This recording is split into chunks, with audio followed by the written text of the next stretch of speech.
Ladies and gentlemen, good evening. All right, can I request that we rise up, have the anthems, and after the anthems, I'd request Dorothy to be close to me so that we get our prayer so that we can be able to start. Can we rise and have the anthems?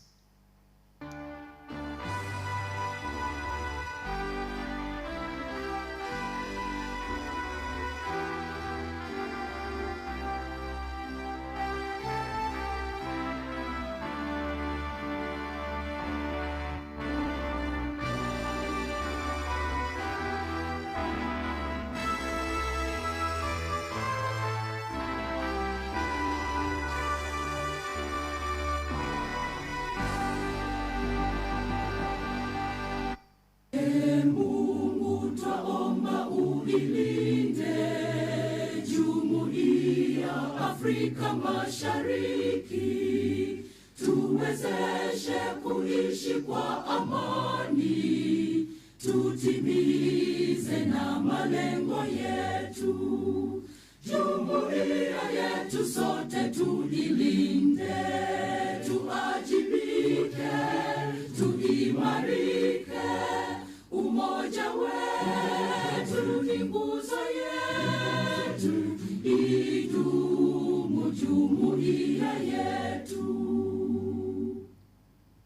Thank you very much. Can we stay standing to now have our opening prayer? Let's humble ourselves for a word of prayer. Before we humble ourselves, I'm Naroga Dorothy, like he has said, Managing Director, Judge Forex Bureau, Nansana, that's all. So let's humble ourselves and we pray. Heavenly Father, we want to thank you for today. This is the day that you've made for us to rejoice and be glad. Thank you for the 25 years of Forex exchange and money remittance excellence. Thank you for the 25 years of connecting markets and strengthening the Ugandan economy. Dear God, as we gather here to celebrate, please bless each and everyone who has been party and pattern of this journey as we celebrate as an association. We pray for divine protection as we're here and as we leave this place. Amen. Thank you. Ladies and gentlemen, my name is Gava, and I'll be host this afternoon. The lady that just gave us the opening prayer is Dorothy. On many occasions where I go, once the opening prayer is done, for us, the believers, we clap for the person that has prayed, but the prayer that was given us. Can we give Dorothy a big clap together with the prayer that she has given us? Ladies and gentlemen, allow me to go through the protocol for this evening, just to make key recognitions. And that means that everyone that will be able to come and speak to us will be at liberty to adopt this protocol. Allow me to start with our guest of honor, the Director, Non-Bank Financial Institutions, from the Bank of Uganda, Director Make. I think that the club can be better than that. Director Make, we want to thank you very much, and also thank the leadership of the Bank of Uganda for allowing you to be here with us as we celebrate 25 years of existence. The founding members of the Uganda Forex Bureau and Money Remittance Association who are here with us are present. The board chairperson of the Uganda Forex Bureau and Money Remittance Association, together with your fellow board members present. The head or team leader of the association, together with your staff, Ford, together with your team, we want to recognize you and your contribution. The members of the association that are gathered here. Financial sector players that have joined us here this evening. Critical to mention is our partners, the Uganda Institute of Banking and Financial Services, here represented by the Director, Business Development, representing the CEO. Madam Christine, can I request that you stand up for recognition? For those of you that know the association, you know that you can't speak about the association without speaking about the institute. So we want to thank you very much. Members of the press, That is the TV, radio, together with print that are here with us. Ladies and gentlemen, invited guests, good evening and welcome to the time we are celebrating 25 years of existence as the association. Can I request each one of you to exchange your right hand of friendship to your neighbor and tell them good evening and you're welcome. If your neighbor doesn't greet you with a smile, change table. Change table. Thank you very much for coming. I have noticed that the event has gathered everyone in different capacities. I have seen the Muslim here, and I want to say to them, Assalamu alaikum wa rahmatullahi ta'ala wa barakatuh. Thank you very much. I do not know if we have the people that say the Lord is good. Speak louder as if you're happy. The Lord is good. And all the time. Can we give the Lord a big, big round of applause? Do we have the people that say praise the Lord? Are they here? Praise the Lord. Thank you very much for coming. Can each one of you give your neighbor a high five and tell them, let's enjoy the celebration.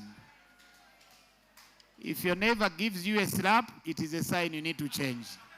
There is a difference between a high five and a slap. Ladies and gentlemen, thank you very much for coming. Celebrating 25 years is not a small thing.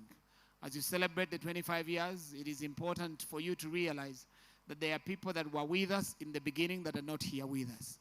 So those of you who are here, you were special.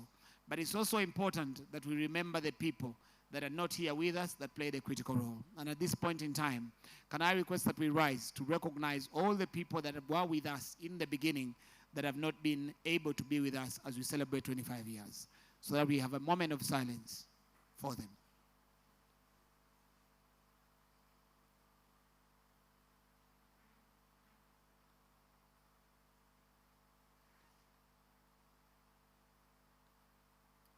May the souls of the deceased rest in eternal peace.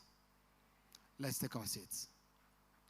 Ladies and gentlemen, we've honored the land, we've honored the Almighty, and we're also grateful that you're here.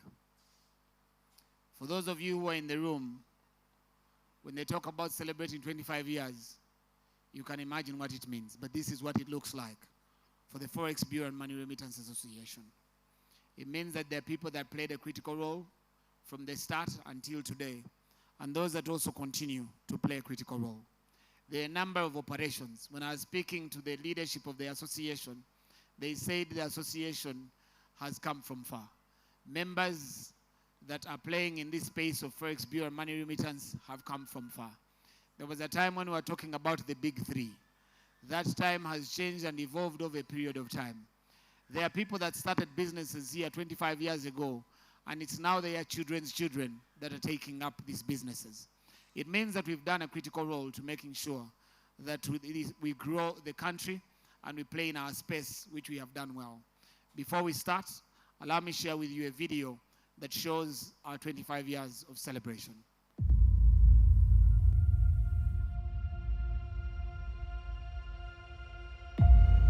During the Obote I, Amin's regime, and Obote II regimes, the foreign exchange was only being controlled by the Central Bank of Uganda. If anyone wanted to access foreign currency, you would apply to the central bank through two different windows in the central bank. One would make an application depending on what he or she wanted the money for, and present their need for the foreign currency to the Bank of Uganda. For personal expenses like shopping, for example, when people wanted to get married, they would apply for pounds to go to London for wedding shopping. For business, like imports, people who wanted to import goods into the country used to apply for the foreign currency from the central bank, so money was being monopolized by the Bank of Uganda, the central bank. The bank reserved the right to accept your application, or not, also depending on how well you were connected. Because of scarcity in foreign currency, this created black markets, which locally we called the Kibanda market. People used to go and buy foreign currency on the streets, mostly at Lewum Street, and the area which was named California, a bar. The people in the black market money business were known as the Kibanda people.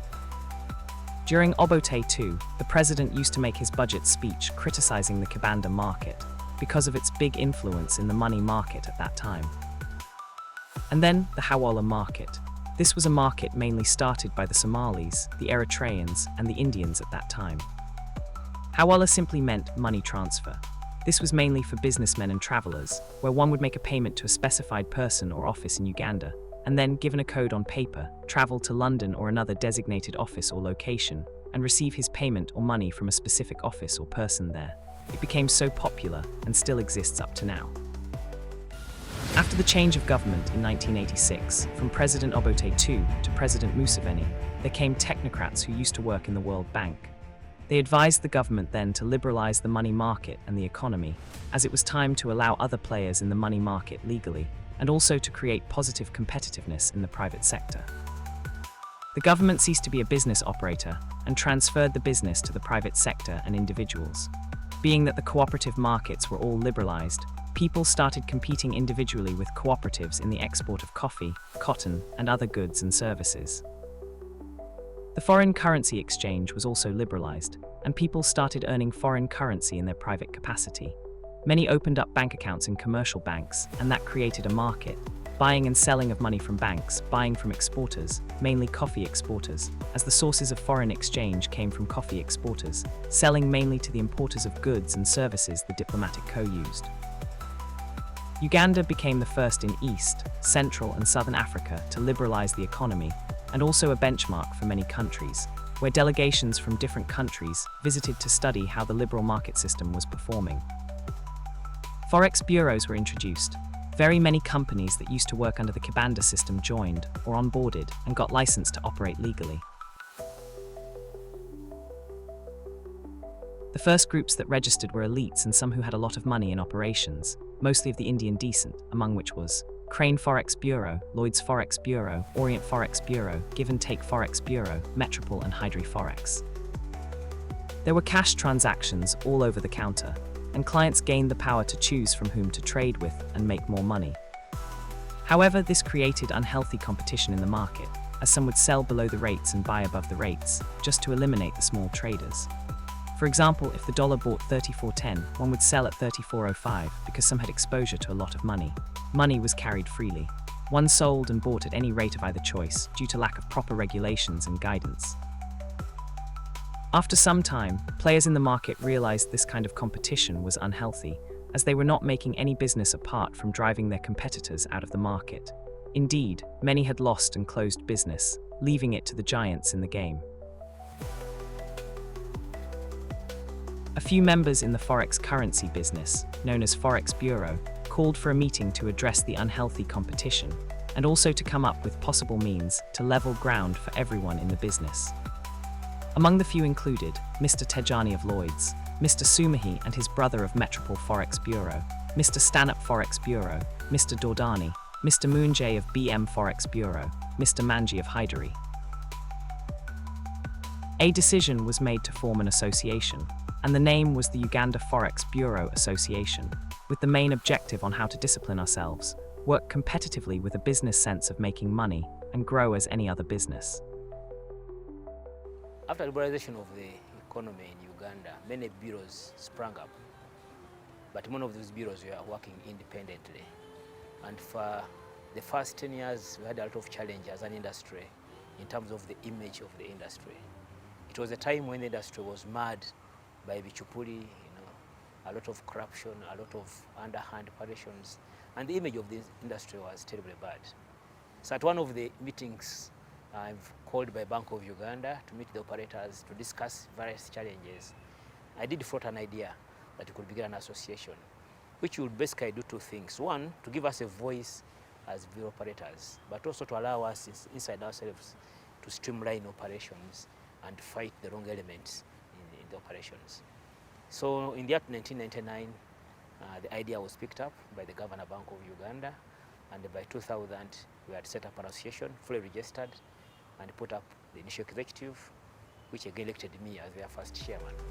Mr. Tumusi Memutebile, the late, who was the Bank of Uganda governor at that time, was invited and inaugurated the meeting.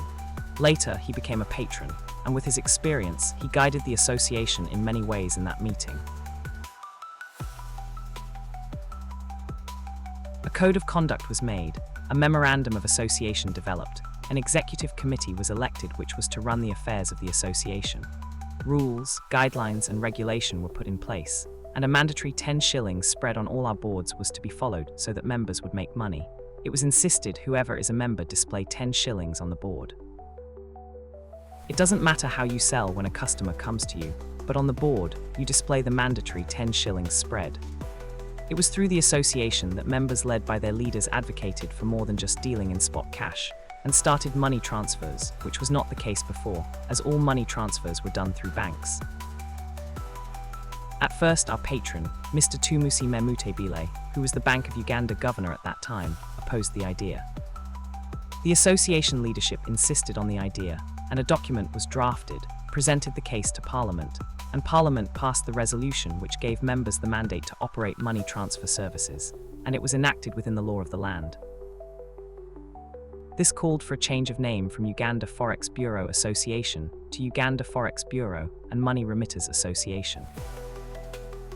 Thanks to the Uganda Forex Bureau and Money Remitters Association and its members, especially the leadership team, the Forex exchange business became profitable and more products started falling in place.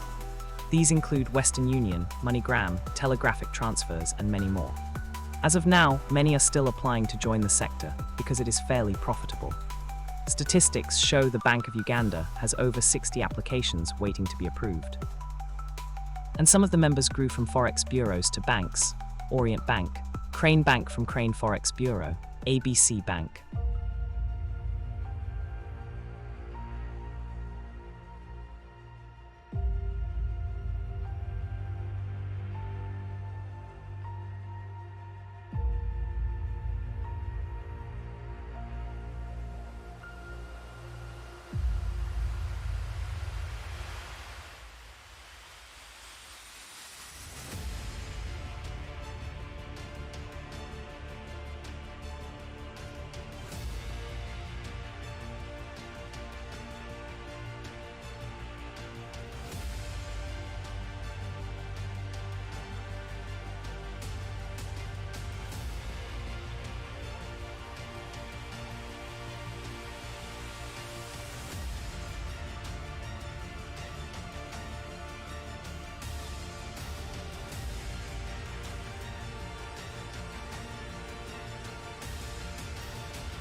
I'm sure that for many of us in the room, seeing that story has brought a bit of goosebumps for you, trying to remember the journey and where you started from.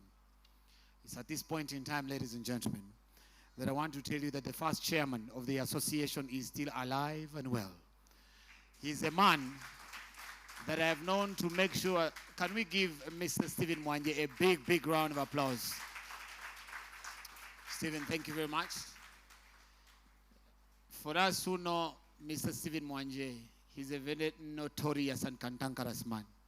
Everywhere he goes, he makes sure that people are organized. He makes sure that tables turn. In Rotary, when you talk about the cancer run, you are talking about Stephen Mwanje.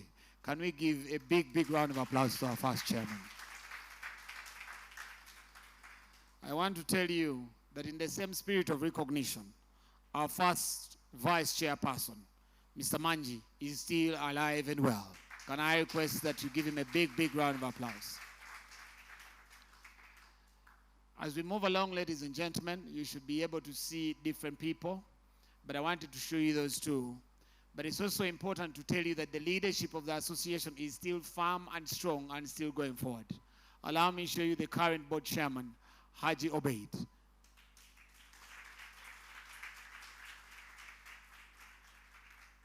Ladies and gentlemen, we've seen our journey as the association, starting with Bank of Uganda, where there was nothing. Then we started the association from just being a Forex Bureau association. Until then, we added in the money remittance component. It means that the association and its members have evolved over a period of time. I'm sure that by this time, I have made the job of the chairman very easy, but I've also made the job of the chairman organizing committee for this event very easy. To welcome us here officially, now that we know where we have come from, join me, ladies and gentlemen, in welcoming the chair organizing committee for 25 years, Mr. Albert Nyanzi, to come and welcome you here officially.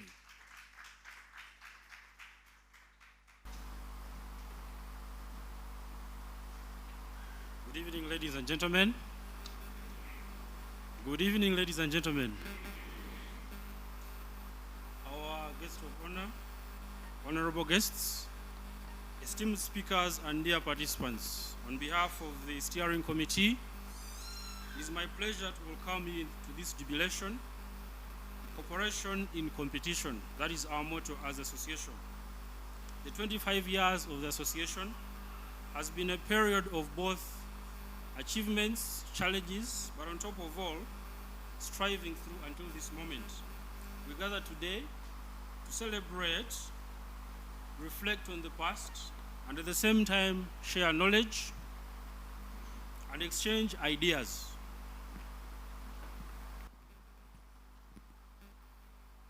We have opportunities we need to explore as all of us, which is a chance for growth and development. The event brings together experts and enthusiasts from all over sectors of the economy, including our brothers across the borders from Kenya. You're most welcome here. We appreciate all your presence and of course look forward to engaging and enticing discussions. To our founders who birthed the idea of the association, we thank you so much and ensured that we had a strong foundation on which we stand today. We appreciate, and for that, let's clap for you. Allow me to take the opportunity to ask the team behind the organization of this event to stand up for special recognition. Mr. Changani.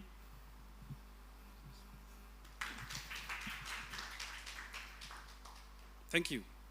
And of course, with that, thank you so much, and we look forward to a fruitful and productive event as we celebrate, look forward to the future, and of course, engage one another to see how best we can take the association further. With that, you're welcome, feel comfortable and confident that everything is taken care of in as far as meals, security, and everything is concerned. And with that, you're welcome, and thank you very much.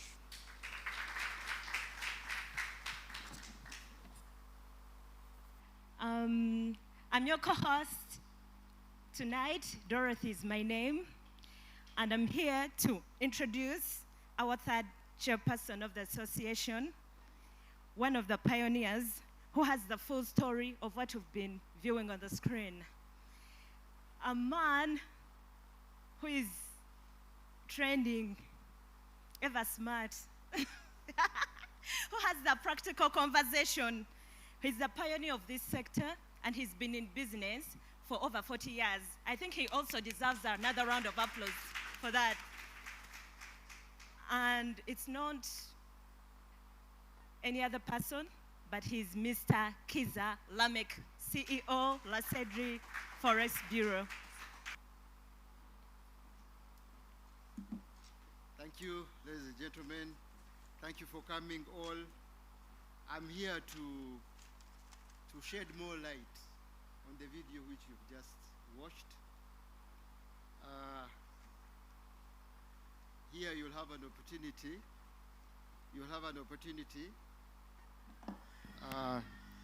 To learn more of what was expressed on the video. First and foremost, I'd like to welcome all of you, all protocol observed. I'd like to congratulate all our first members. Mr. Mwanje, thank you very much. You've really been there for us. Mr. Sechimpi, please stand up, people to see you. Mrs. Allen Ford, the lady who was one of the first board members, Mr. Manji. Yes, and also to recognize part of our, the people who used to do supervision from Bank of Uganda. Our main subject, I'd like to shed more light on how it used to be, before the liberalization. Back in the day,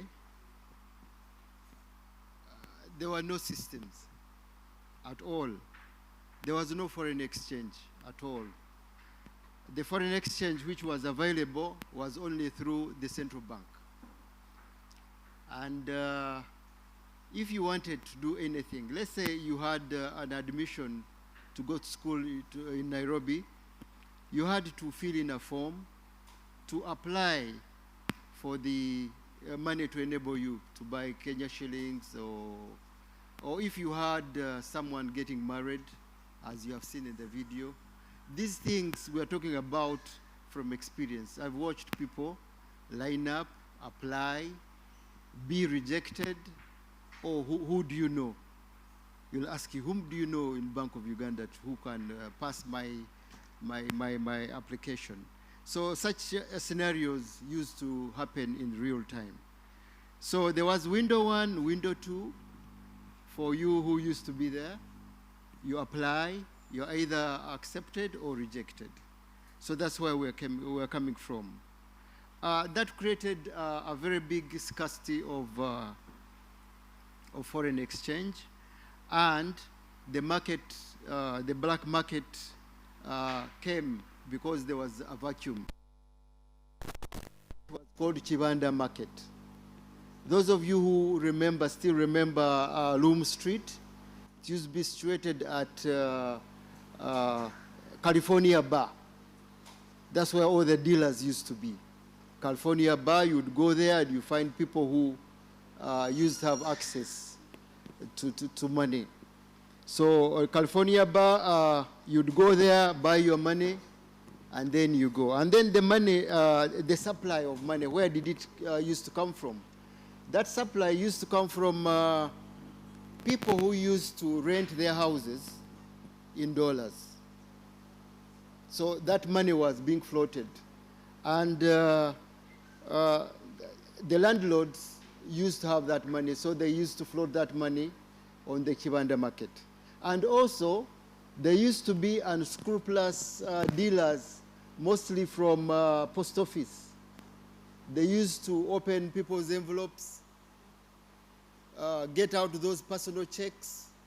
Those personal checks used to be passed on to the unsuspecting traders in the market, and also travelers' checks. So they used to come, also another kind of market used to be the Chibanda market, but then used to be Chibesen. Do you remember Chibesen? Meaning the basin used to get those checks, personal checks, mainly from NGOs. Used to have chemicals, you'd rub off the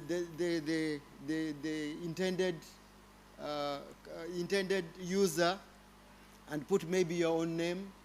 And also, if it used to be maybe $100, you'd add another 0. And then you used to sell it to an unsuspecting person. They used to send it abroad for encashment. At that time, the American system used to be very slow in bouncing, in clearing these checks. So it would take like 6 months before you knew whether you had that money or not. So after 6 months to 8 months, you'd see a return that, oh, the money has returned, bounce check or something like that. And then people used to run around, oh, who gave me this check, who gave me that check? Those were the real situations at that time. So from that time, we graduated from that time. We moved on, and also there was another market which is called Hawala market. The Hawala market, you go to someone who knows someone, let's say in London or in Kenya, and you'd pay your shilling there in his office. He'll give you a very, a number. He would give you an identification number, which number you would take to, let's say, Nairobi office. Those from Nairobi, Muindi Mbingu Street. If you know Muindi Mbingu Street, there used to be an office there. You'd present your identification number, and then you are paid. And then you buy goods and then transport them to Kampala for sale. So the Hawala market was very popular. It is still there now. It used to operate between UK and Uganda, from all over the world actually, up to India, Somalia, and also Kenya mostly, because we didn't have, So all that used to take place, and as we have seen on the film, that when the government changed in 1986, the technocrats advised the then government. In 1993, the government decided to liberalize the economy. The liberalized economy liberalized almost everything. They liberalized the financial markets. The banks also were liberalized. More banks from outside came in. The cooperative banks, the people who used to buy, let's say cooperatives, who were monopolies in buying produce from farmers, were no longer. So everybody was allowed to buy, let's say, produce, and also sell it abroad. So that one created an income stream of foreign exchange, and then also the economy, the financial sector was also liberalized. That's when Forex bureaus registered. I was privileged to be one of the staff in one of the first Forex bureau, which was registered, and I participated in all that. And Uganda had liberalized in the whole sector. In East and Central Africa, Uganda was the first to liberalize. I remember teams coming from Malawi, coming to study how the Ugandan experience in Forex was. I remember all that. So Uganda liberalized first, and then Forex bureaus, we started buying from the coffee traders, the cotton traders, the fish exporters, all that. So the money came in. After money coming in, the people, remember, who used to be part of the Chibanda market and other well-to-do, well-off people registered Forex bureaus. But first, they were mainly dominated by the businessmen with Ugandan with Asian descent, because it so happened that they used to have more money. So that one came in. So competition started, and as we have heard, the competition was not very healthy. The local people, the person with small money, started closing, and the people with a lot of money were driving out the small people. So that's when our friends here, our ancestors here, decided to meet and then form an association. Now, the association was formed, and the late governor became our patron, and so many things have been achieved since then. One of them was because there was a big fight in the trading margins. One of them of the achievements was establishment of mandatory 10 shilling spread. That one helped a lot. So the sector breathed in a sigh of relief, and even those who were not making profit then started posting profits. I would like to inform our founding members that we have consistently kept that 10 shillings, and we have actually improved it further to 20 shillings. Members, clap. You do. So right now, we are doing 20 shillings spread because we considered the 10 shillings a little bit small, but we are religiously guarding those achievements. Some of other achievements was that we introduced the money remittance services, as you've heard. We went all the way to Parliament. The code of conduct to discipline members was also put in place. We have introduced agency banking within ourselves. We have introduced mobile money. We have also signed an MOU with our regulators, Bank of Uganda. We agreed to cooperate with them in many, many issues. We are officially recognized by Bank of Uganda as the sole association, association representing all the players. So we have those MOUs. We have also signed an MOU with the Bankers Association, because we reckon we have a lot of fights with our competitors, the commercial banks, but we are trying to smoothen the competition.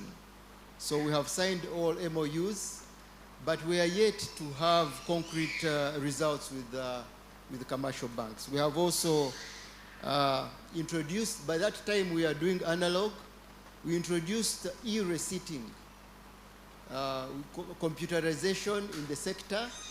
This was driven by the association, which was given the mandate to drive the computerization of the sector by our regulators. So that one, we have done it so well.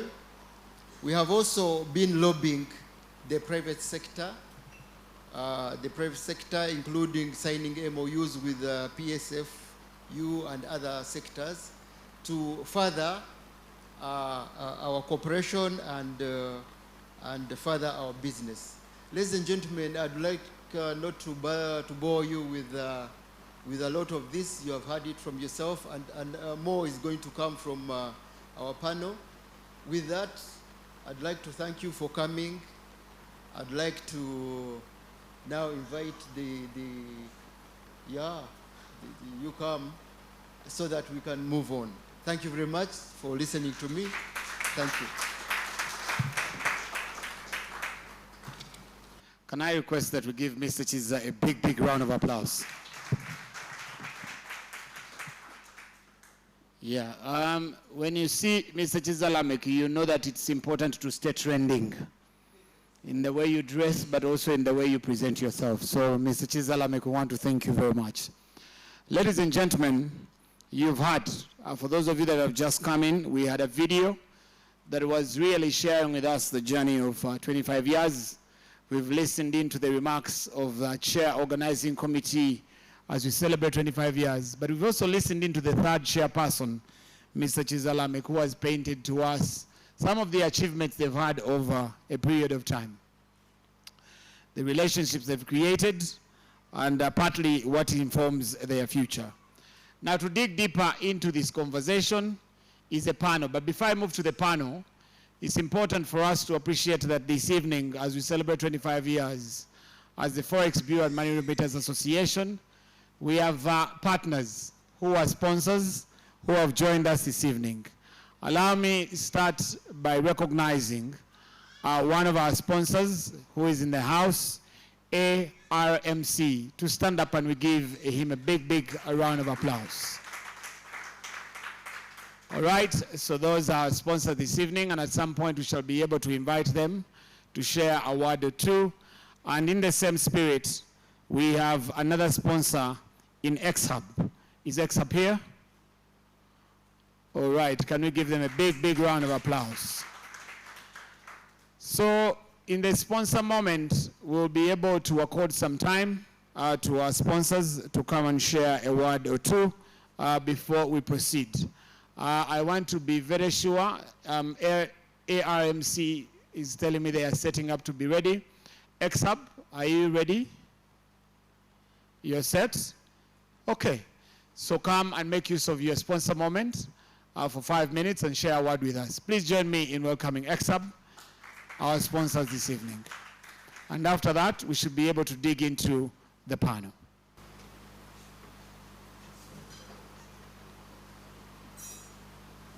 Hello, everyone. We are so happy to be here today. My name is Katunta Moses Kayla. I'm also happy to say that I'm employed by Flex Forex Bureau Limited, and I am a managing director. Alongside me is a director, Madame Nakato Immaculate, and our manager, Andrina Amutaire, and Kamanyire with us. I want to congratulate the Forex Bureau Association upon reaching this milestone. And we thought we'd join hands to celebrate with this association the milestone they have reached this far. I've been here with Glamek the 40 years, so many years ago when we were in the black market. And now we are here. As also a proprietor of the Forex Bureau Association, we felt we would go by the theme of connecting markets. For us to come to this point, we were so many years challenged as a Forex Bureau, Flex Forex Bureau. As many of you know that we have challenges in the liquidity. I want to take you back when we had just started. We had very little capital. We had lack of liquidity. We were not liquid enough. And here came a point where we had a customer waiting for so many hours or so many minutes. So you can imagine what it means. It led into a big frustration, and led the customer to walk away in frustration. This was a personal friend of mine many years ago. But this customer did not return to our Forex Bureau. So you can know what it means losing all that return sales from that customer. So when I interacted with many of you, realized that we had a problem, not only Flex Forex Bureau problem, I asked myself, what can we do about this problem? So we tried to find a solution to this problem. And we thought we would come up with a team that could find a solution to this problem. And this is the X-Hub team. Some of the members here are partnering with the X-Hub team. We have the developers around there. Can you wave of the X-Hub? X-Hub. Yes, that's the team that is here to give us the solution of the liquidity problem. So we thought we could come up with the X-Hub, which is a marketplace for Forex bureaus. So I would say I'm very happy, and they're very happy, to celebrate with the Forex Bureau and Money Remittance Association today. And because the theme is connecting markets, we thought we would bring in the element of how the Forex bureaus can be able to connect, network together, and we continue growing together as an association. Thank you so much. Quickly, I want my lead to just take us through what the X-Hub is. Okay, good afternoon. Good afternoon, everyone. Okay. So we are going to go straight to the presentation that we had for you. Okay, now as he had mentioned, we came up with an idea whereby we always have a problem as Forex as employees when we are trying to look for dollars in case you get a customer who is looking for a currency, but again you have little stock or money, or you have more. So we came up with an idea whereby you can look for stock from different Forex bureaus so that you can put together and have that capital that you need to be able to serve a customer. So normally before, what we would do is you would make phone calls to try to get to different bureaus. Do you have this currency? Do you have this? Do you have this? Like that. And it's really time consuming when you're trying to,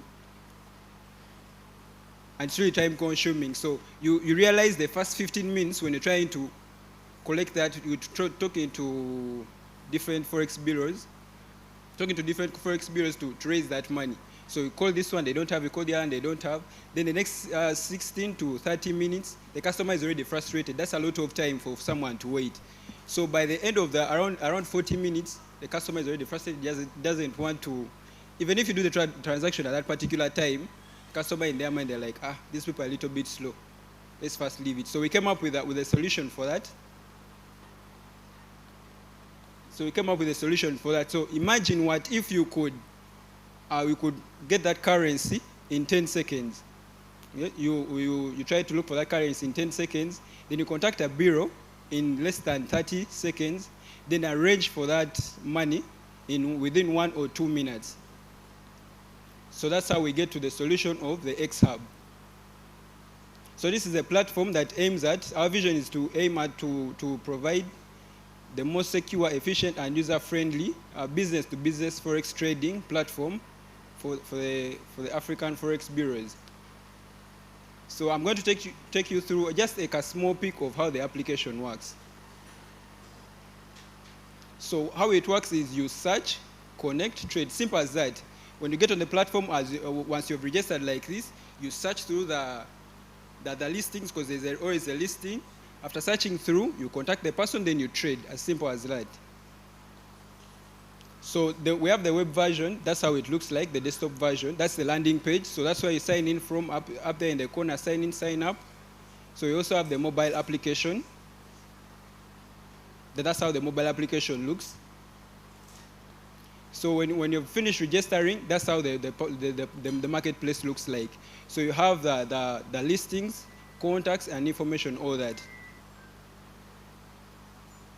So the benefits of using this platform, you have more deals closed within a short period of time, retaining customers who might have walked away in case you delay the process. Staff will be serving instead of hunting for those different currencies. Then we have verified users. Don't expect Buffet on the platform. No, they are not there. By the time you're on the platform, we have verified that you're an authentic Forex bureau. So it's a commission-free platform. How much does it cost? Yes, it's commission-free. You just trade for you, like the people who are going to sign in still in these final stages of development. So the people who are going to sign up within this first period, they are going to sign up for free. But on the later stage, people will have to do what? To pay a small fee just to maintain the platform. So for now, it is a zero cost. So we are doing that to celebrate together with you the 25 years of the association. That's why we made that offer. So I just want to take you through a small clip on how you can register and all that. Just a small one. Okay, so now what you do is you just go on your web, then where you put the URL, you type in X-Hub, then it will bring you on this landing page. You saw the live rates, then you sign up. So you select sign up. Then after selecting sign up, you can fill in those details, but there is an easier way of signing up by using sign up with Google. So you select that one of sign up with Google. So once you select it, it's going to take you to another page whereby you have to verify that you're the owner of that account. So you select the account you're going to sign up with. That's for the Forex Bureau. Select continue. Then it will load verify. Then after verifying, then it will take you to another page whereby you have to register. So we have an individual and Forex. So you register as a Forex Bureau. You put the phone number as you're registering. So you select the next step. Then you put the name of the Forex Bureau that you're registering, your Forex Bureau. After putting the name of the Forex Bureau, you enter the license number. So after entering the license number, so you're going to put the location of your Forex Bureau, where it's located. So when you type in there the location, the Google map will find your pin. Then you give us more details of exactly where it is. So you can say maybe it's next to Theatre La Bonita, it's next to this and this. Something people can easily locate it with. So you put in more details that can help with the directions. So after that you say, you check those boxes. You have to accept the terms and conditions. You have to read them. Privacy and policy, you accept. Then you will be notified that your account is pending verification. So the admin team will go to their panel They'll go to their panel and verify. So the process of verifying, we may be forced to come down to your place and confirm if it's exactly you. So we check through the details that you provided, the phone number you provided, is it for your Forex bureau, or you've just gotten something from someone and you want to scam people? No. We have to confirm that is your phone number. Then after here, we view the details. Yes, what you've provided, the names, the license number, the email, and all those things. Once you are finished confirming that information, we say approve. So you put a comment that is authentic. This is an authentic Forex bureau. Then you approve the Forex bureau. So once we approve, the other car, remember the other car thing that was there, it will disappear. Then it will bring you to this landing page where you have the active listings, volume, and all those things. Then the notifications on the side. Then the control panel is this side whereby you have the market where you'll be searching by the name, Forex bureau, the currency that you have, the currency that you want, the radius of the Forex bureau that it is in. You may want a Forex bureau that is nearby so that they can easily bring to you the currency. Then after you have my listing, so in case you create a listing, that's where it will appear. So you go in the corner up there, then you create listing. Then they chat the people you'll be talking to, the Forex bureaus. That's where you'll be having your conversations from. Then feedback, we appreciate any feedback from you. That's why we'll be giving us feedback from. In case you want something to be added there, whatever you want to see on the application, that's where you'll be doing it from. So the settings, that's where you change the appearance and all those things, the location. But if you're going to change the location, we will have to first authorize that. You have to make sure that the location that you're changing, that's where you've really moved to.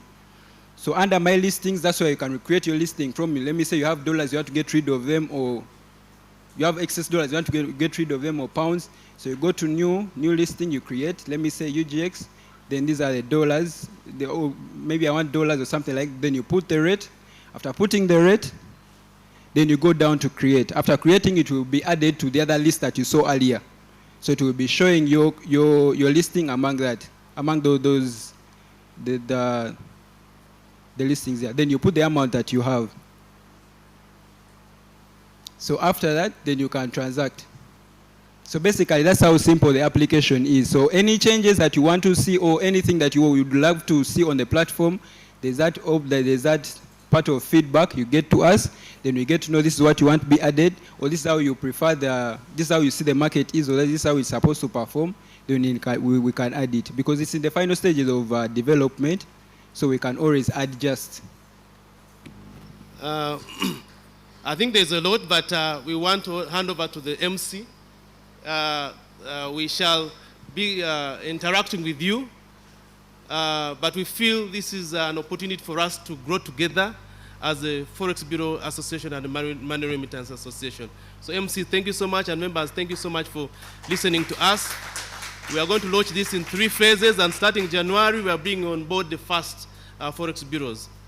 God bless you. Enjoy yourself. Yeah.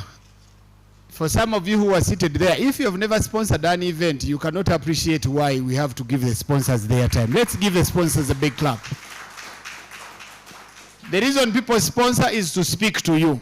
So, but some of you, even when they are speaking to you, you give us this look as if it's your landlord is speaking to you. Tell your neighbor, we all have problems. Tell your neighbor, we all have problems. So try to give us a better look, because these sponsors really sponsored to make sure they speak to us. So whether you are tired or crying or dozing, we shall still talk to you.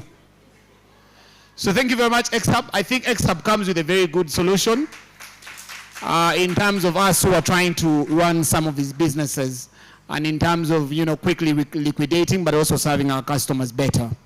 Allow me, ladies and gentlemen, now that I've picked the details, to recognize the representative of the Mufti, who is the regional assistant of the Mufti, Haji Serwadda. Can we give him a big, big round of applause? Haji Serwadda, you're one of the reasons why I told Adi Salam in the beginning. Otherwise, there is no reason why I would have used Salam. But the moment I saw you here, I knew that Muslims are in the place. Okay, ladies and gentlemen, we are moving on well. We are now moving into the panel. And this panel is really here to make us really appreciate the journey, where they started from. And for some of the things we're going to be talking about, for some of you, you're going to be looking at them and you are wondering, how did they happen? But these are individuals that started this journey, contributed to us celebrating 25 years, because of their uniqueness, but also because of their love for the industry. The person that is going to moderate this panel is a gentleman that is purely Ugandan. When you look at him, you can start to doubt whether he has a national ID or he doesn't have, but he has a national ID. Purely Ugandan, born and raised in Impigi. A man who picked up the Forex Bureau from his father, and he has now also introduced his son. So this is what we talk about, a generational business. He is a man that because he has a son, that clearly shows you that he's married and he's happy. He's a man of all trade. He plays a number of sports activities. He supports a team that is not fairly winning, but is doing its best. That is Manchester United. But most importantly, he's the national champion for badminton. Ladies and gentlemen, join me in welcoming the CEO, High River Forex Bureau, Shamil Hussein Manji, to come and moderate the panel. Shamil, you're welcome. Once you get here, you'll introduce your panelists, who will also now quickly come one by one to the floor. Please join me in welcoming Shamil one more time.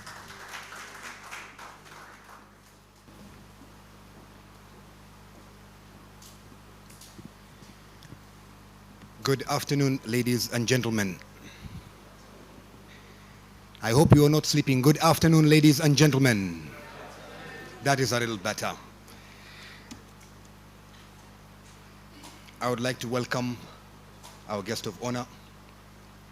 All protocols observed, which have already been mentioned earlier.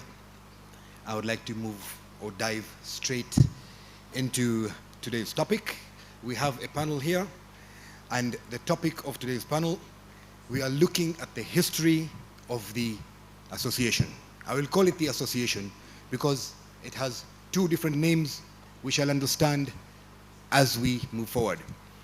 The topic of tonight's discussion is the formation and the history of the Uganda Forex Bureau Association and the Uganda Forex Bureau and Money Remitters Association. In order for us to proceed, I would like to introduce the panelists. I would like to welcome them. I'll give a brief history of each of them, and towards the end we shall together welcome each of the panelists. I would like to start with the first panelist. This first panelist was the founder member and first chairperson of the Uganda Forex Bureau Association from its inception in 2000. He is a former banker and holds a bachelor's in statistics and MBA from Makerere University Business School. Mr. Stephen is a statistician, a businessman, financial consultant, and corporate governance expert. He's a Rotarian. PDG Stephen Mwanje is the chair and brain behind Rotary Cancer Runs program and past Rotary District Governor. He is the managing director of Bridge Credit Finance, a microfinance company, former executive director of BM Forex Bureau, previously located at Uganda House, Shaw Tower. Executive chairman of Ashland Motors Africa Limited, official distributor of Ashok Leyland trucks in Uganda, Southern Sudan, and DRC. Executive director and modern business solutions. With over 25 years of experience as an entrepreneur and business person and skills in corporate governance, let us welcome Mr. Stephen Mwanje with a loud applause.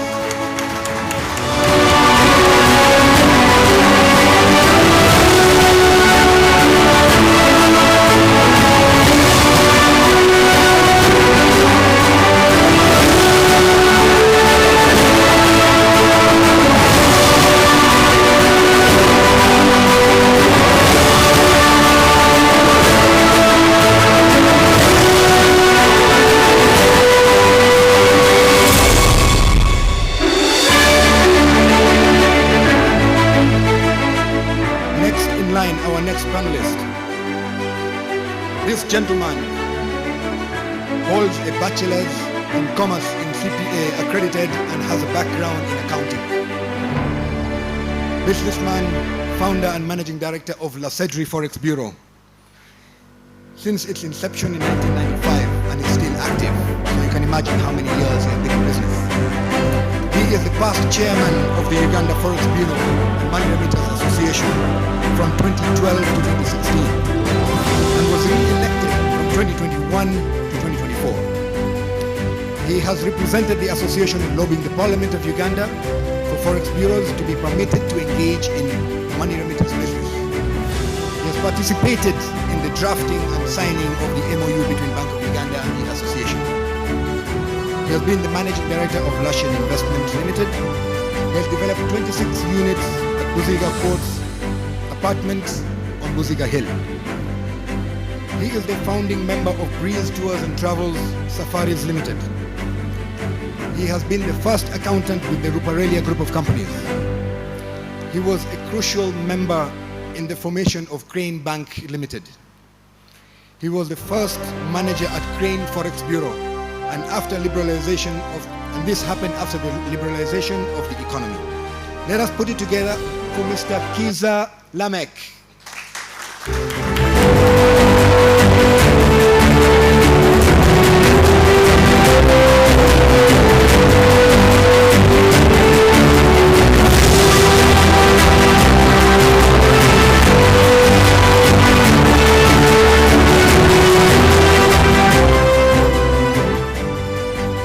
Next in line, we have a gentleman that is an entrepreneur, a businessman with a background in trading.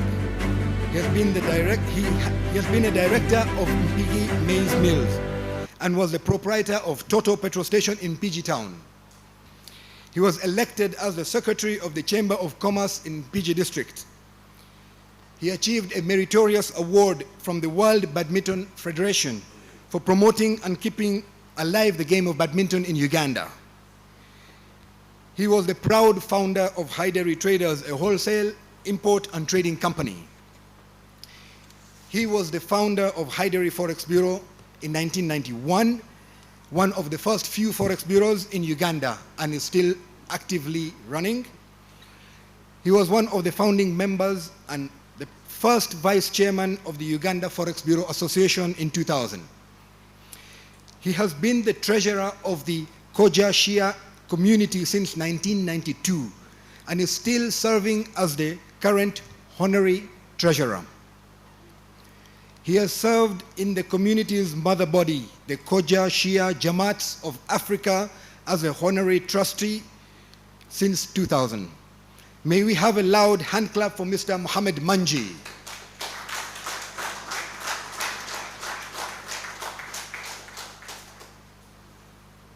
Next in line, we have a lady this time.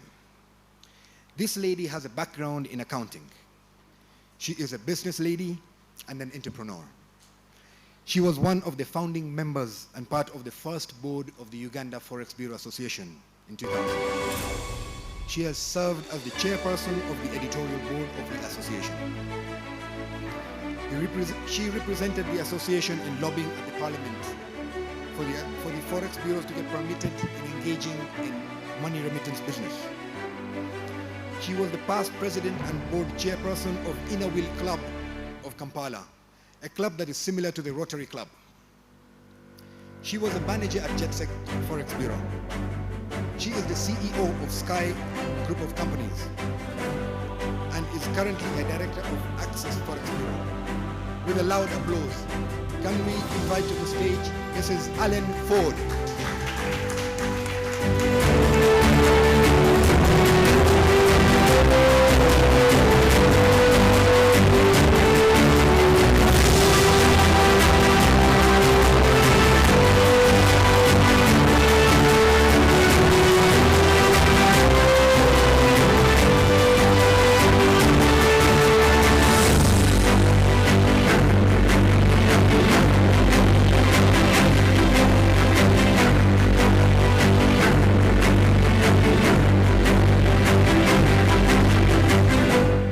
Thank you very much. Can we have one more loud round of applause for our member?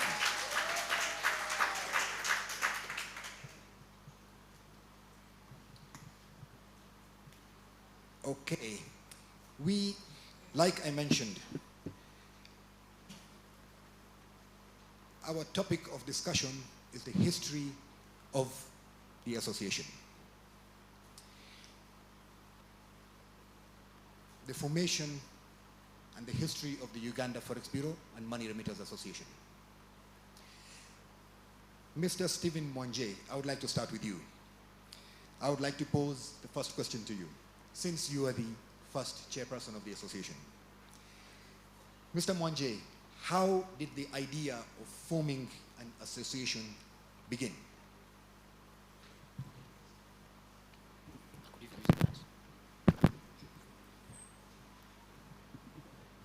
Thank you very much.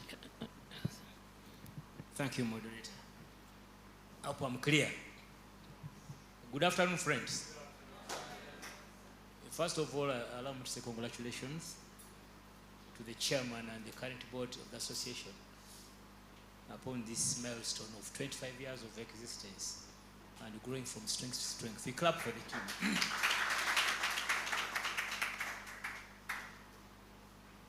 I think I'll have to give a very brief background about myself and then the reason behind the starting of the association.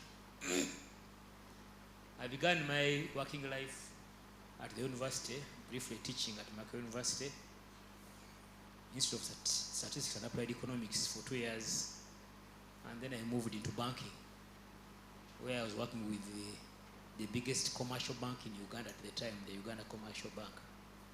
And I worked there for 14 years. And the time I resigned voluntarily to go into business, I was the head of international banking division of that bank. So I went into business in 1998 and opened doors of BM Forex Bureau in January that year.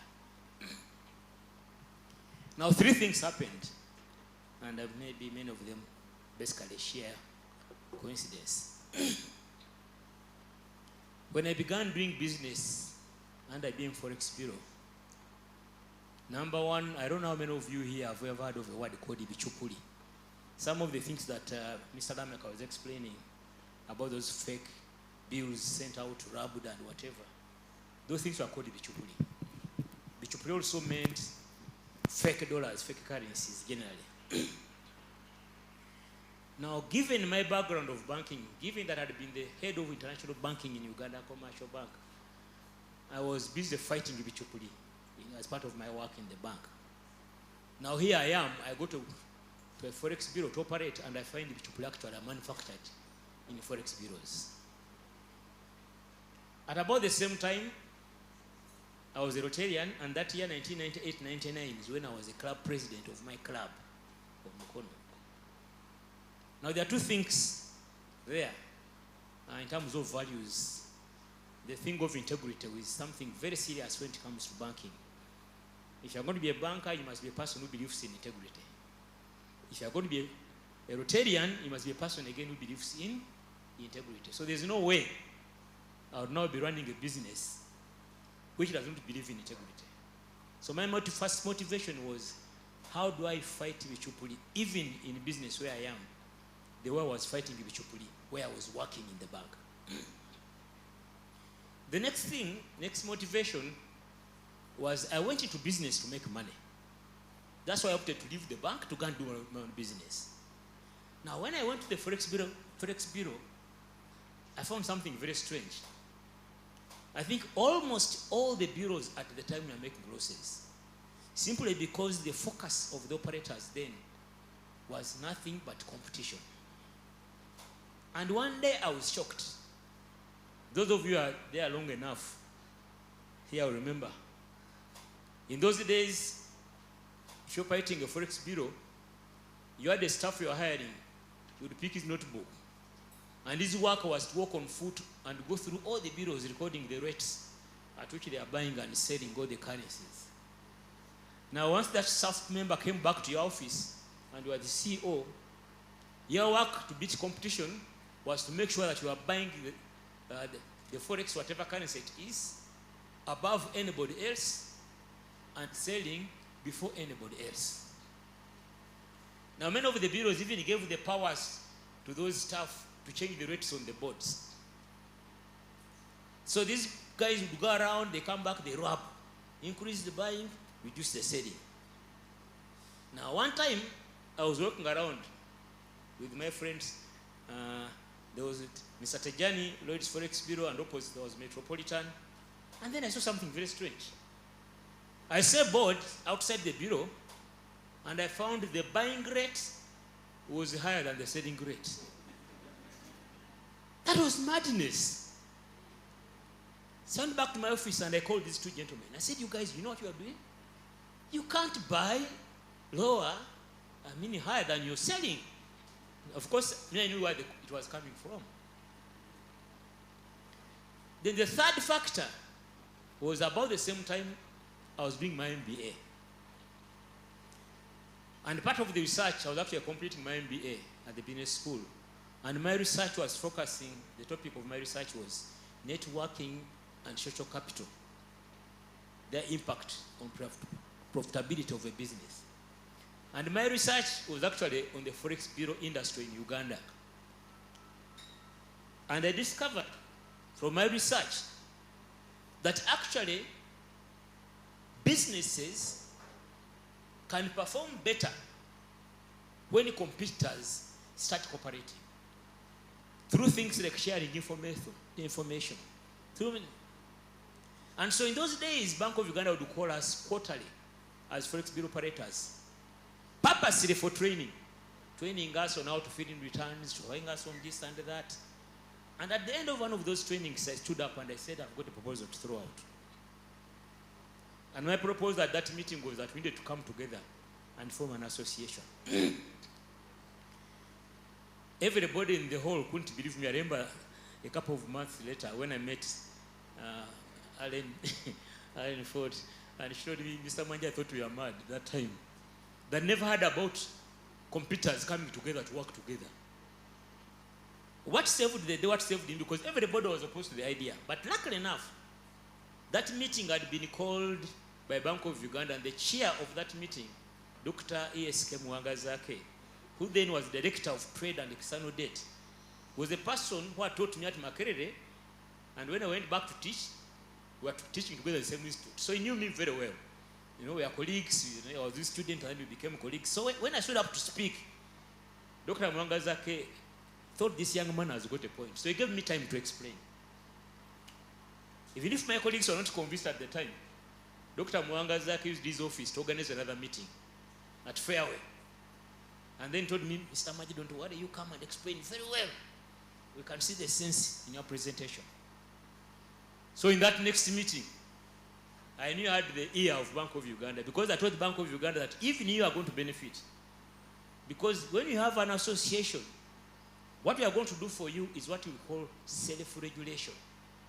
Instead of sending people every time to regulate this, to look at this, you leave it to us, because within the association, you can put mechanisms of self-regulation. So we went to that meeting, and after presenting again, by the end of that meeting, it was all agreed that we start the association. And inevitably, they made me the chairman of the association, and the rest of my colleagues, many of whom are here, were part of the first meeting. So that's the background of the association. But that association that time was called Uganda Forex Bureau Association. So officially registered in 2000, and then we had the official event of launching it in January 2001 with the Governor Bank of Uganda, the late Professor Tumusiime Mutebire, our patron, as guest of honor.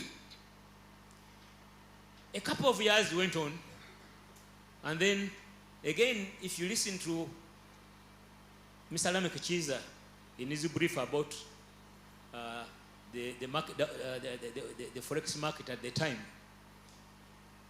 Now, whereas the bureaus are now being licensed, and many of them, possibly 80% of the business was coming now through the bureaus, out of liberation, the Chibanda market began dying away.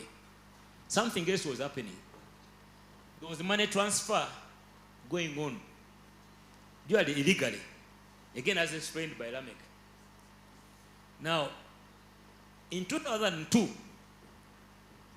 I also started it. Hey, the thing was making money. In 2003, I opened 4 branches in London. In 2004, I said no. So I went back to Bank of Uganda, using my same contacts. And then I said, Bank of Uganda, by the way, there's something going on. Now I was chairman of the association, so I was speaking at the chairman. And I said, you people, there's business out there which you need to capture. And then the Bank of Uganda refused to listen to me. I went back to the next meeting. I explained. They refused to listen. I went to the deputy governor, Louis II. Then I explained. He said, no way, you can never do money transfers. And at that time, only banks were allowed to. And I told Louis, I said, Louis, look here. First of all, you have no capacity to stop me. Because you can't even tell. Somebody goes to my office in London, puts his pounds there, he gets a code, he walks to my office in Kampala, I pay him. You can't catch me. Then I said, but if you allow us to get licenses and share data with you, one, you get this data captured properly in the economy, but also two, URA start taxing us because you are going to be declaring what we earn. So the government of Uganda benefits. That he still didn't listen. I went up to the governor who was our patron. Again, our governor said, no, Stephen, you can't do it. It's a very good idea, but the truth is we don't have capacity as Bank of Uganda to supervise. There are so many bureaus. That means I've got to recruit staff to go around monitoring you. And I called him a meeting with my colleagues on the board and said, you people, in this time, Sunny Fortnite, we are going to take on our bosses. So he wrote to Parliament of Uganda and said, we have got this proposal and we are seeking for audience. And I think it was the Committee on the Economy. They invited us and they invited Bank of Uganda. So I led my team and we sat on one side. My boss, Professor Mutebire, came. Unfortunately, he came alone. I don't know what happened. These people deserted him and sat across. So they asked me to present. And I said, because of the following, we think Uganda stands to benefit. So I went to them with my paper, I explained, articulated, then they turned to the governor now. And the governor's answer was, yes, whatever Mr. Mwanje is saying is correct, but the truth is, as Bank of Uganda, we don't have capacity to supervise, and therefore we can't allow it. Now, in the wisdom of Bank of Uganda, even before we left that meeting, they said, Professor, we are very sorry, but that's not enough reason to stop us from allowing the bureaus. And from that meeting, as they say, the rest is history. The laws were changed. You know, we have the new financial statutes, and then they revised. And from 2006, I think, officially, Forex Bureau were allowed to engage in money transfers. And the name therefore changed. Thank you.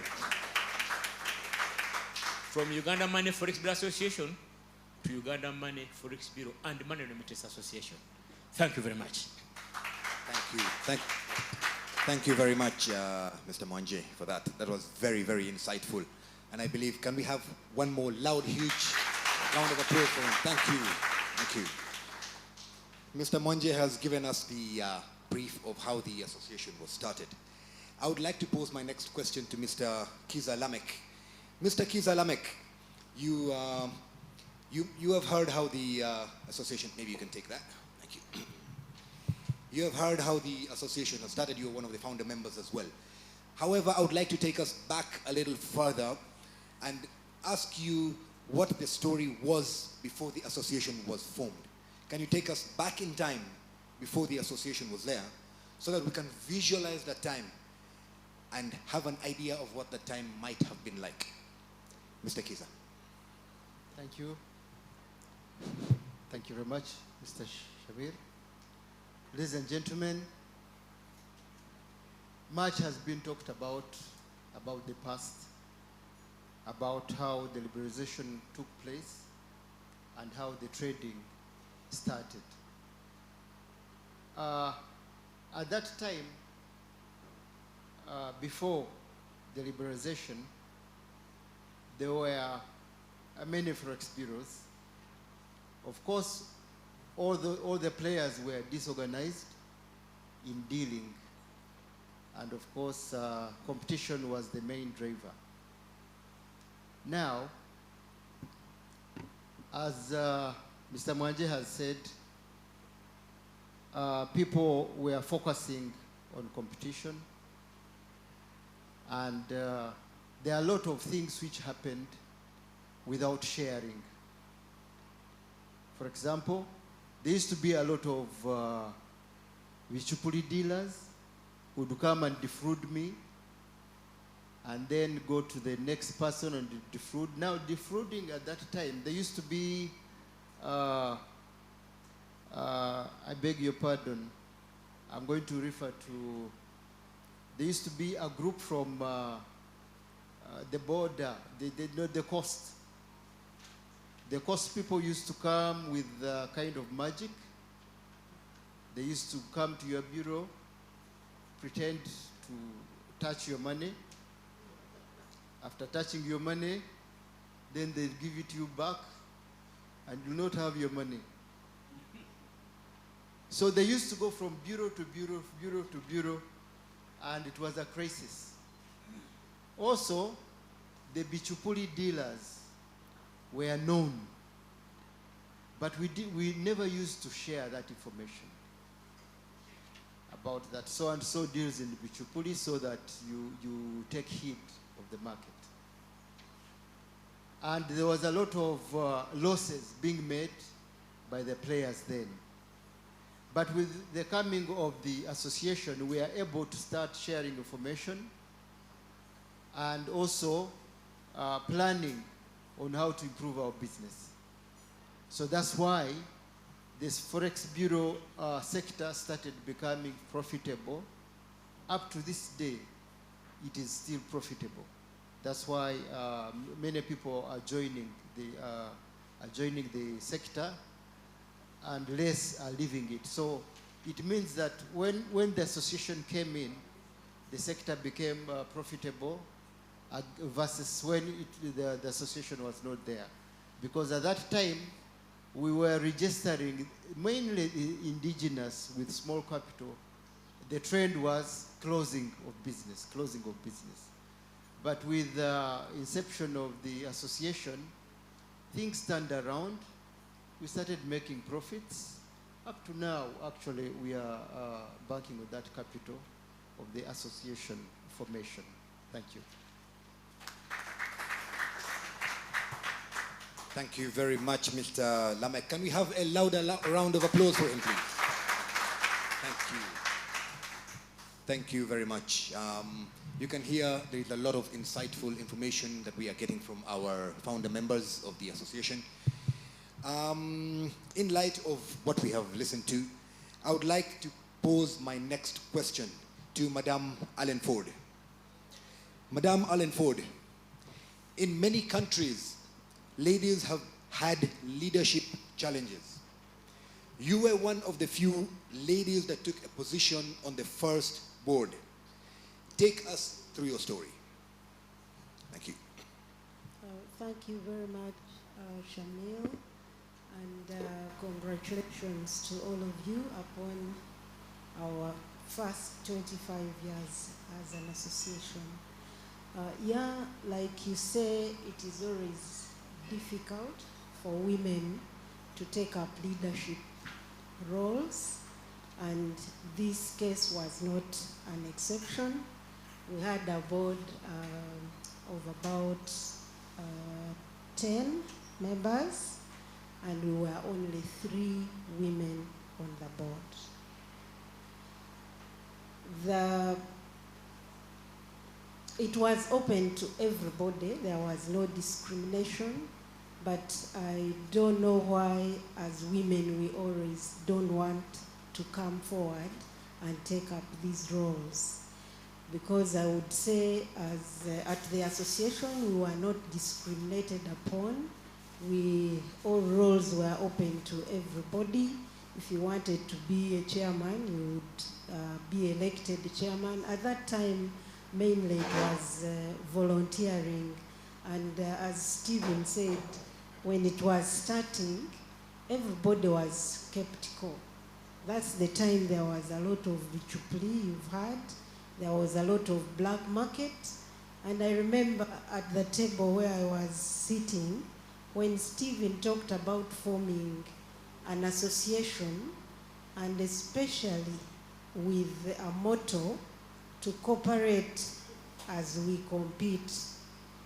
I remember I was sitting with the Uganda lady and she just commented, "Oh, you see mufere kweli."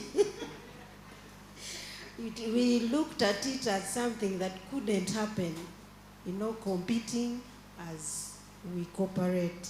But nevertheless, he was very determined to make it work. And with time, we realized he was not a con man, but we had thought he had come from Mugaru House. That was the headquarters of the Bichpli, to add up all Forex Bureau money and maybe disappear. So that was what we thought about it at the beginning. So even up to now, as the association has grown, it is still difficult for ladies to come up and take up roles. We've had boards that have run without even a single lady on the board. So my call is to my fellow ladies to come up and take up these roles. They are doable. We have seen the leadership is changing all over the world. Women are taking the forefront. So I urge all women of the association to come up and we join the movement of women leaders. Thank you.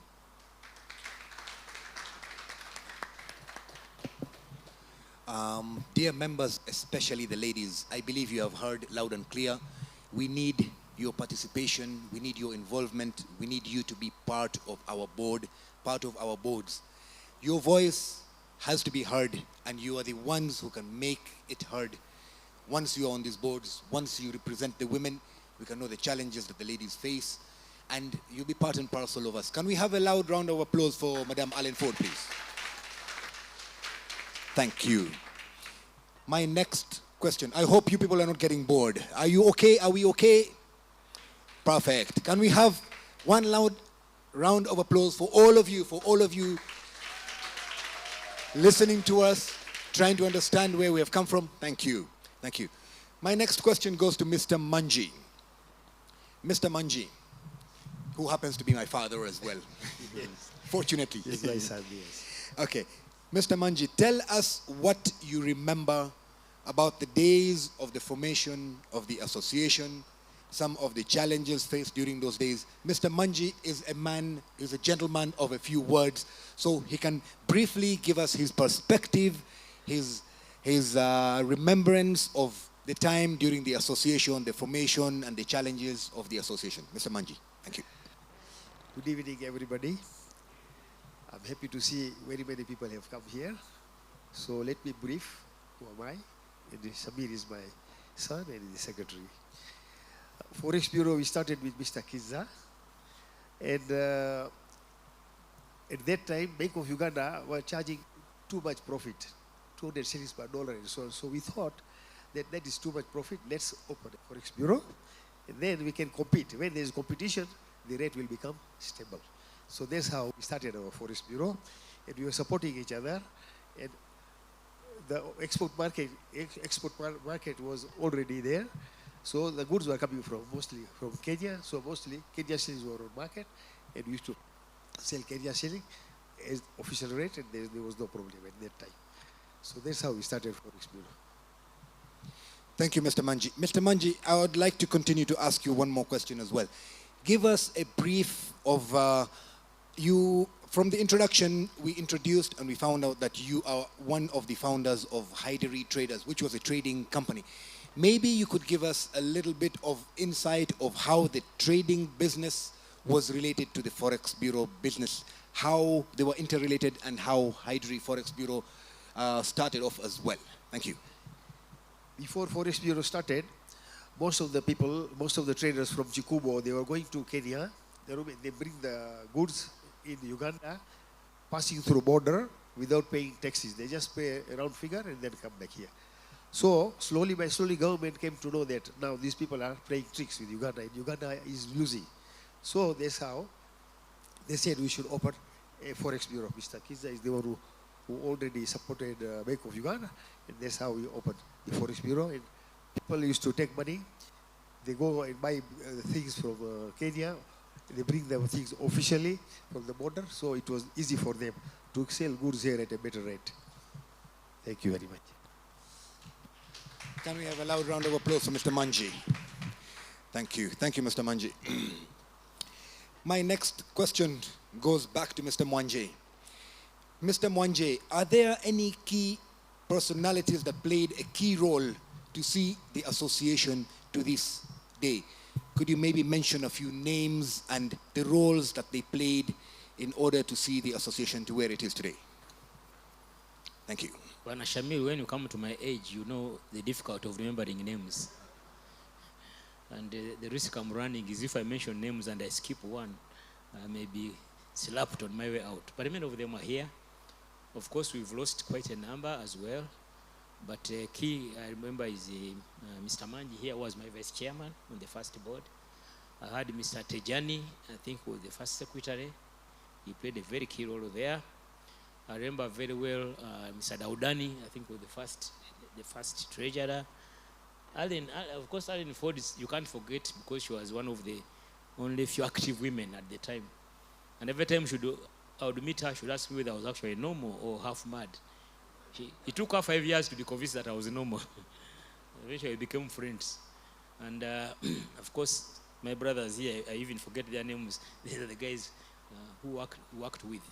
Mr. Herbert Wamala, who became the chair after me, passed on, unfortunately. Yes, can you imagine? There are many more players available. My name is keep on skipping. It's Carol Chiza. That was the first, when we set up a secretariat. If she can stand up for recognition.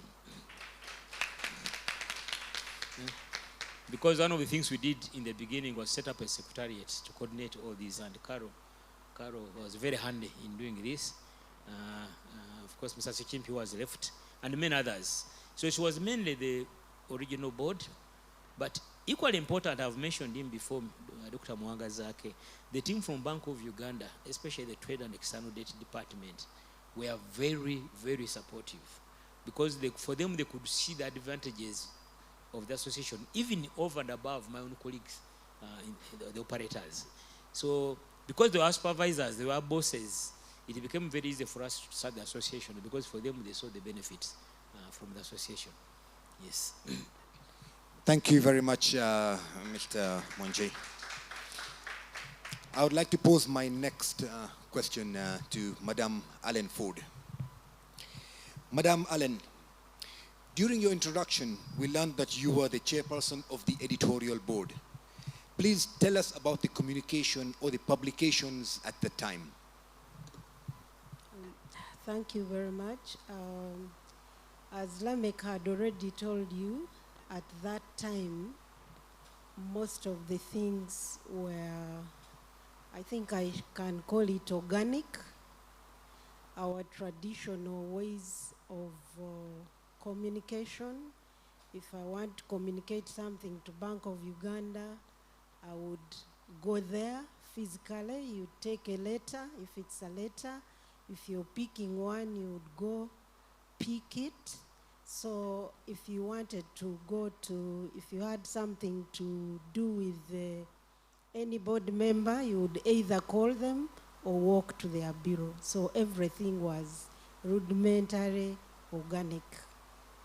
But later on, at the secretariat, as we set up the secretariat, we also realized that we needed to ease communication.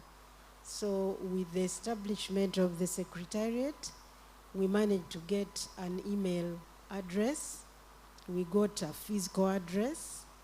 And so we started communicating mainly by email and messages. Then later on, as we evolved, we realized we also needed to get to the public. So that's when we muted the idea of the magazine, the association magazine. So we would look out for articles from other partners, from other Forex bureaus, and make a bulletin every year. So mainly those were our communication channels. Thank you. Thank you, Madam Allen. Can we have a round of applause for her, please? My next question is to Mr. Kiza Lamek. Mr. Kiza Lamek, this is a very pertinent question. After the money remittance services were introduced in the economy, tell us what changed and how it affected the economy of Uganda. Yeah, thank you. You remember when the foreign sector was liberalized, it's only commercial banks which used to handle businesses. And one of the reasons, actually, Mr. Mwanje, he has not mentioned, is that the cost of doing business through commercial banks was too high. For example, people used to pay school fees, and when you are paying school fees, there used to be a charge almost equivalent to the amount you are paying through the banks. So that was one of the reasons we came up and said, no, we could handle this cheaply so that to make it business easy for the everyday person. So for example, if you someone used to send you $50, you'd receive only $20. The other $30 would be lost in charges. So that is one of the most fundamental happening, which happened when the Forex bureaus were allowed to do money transfers.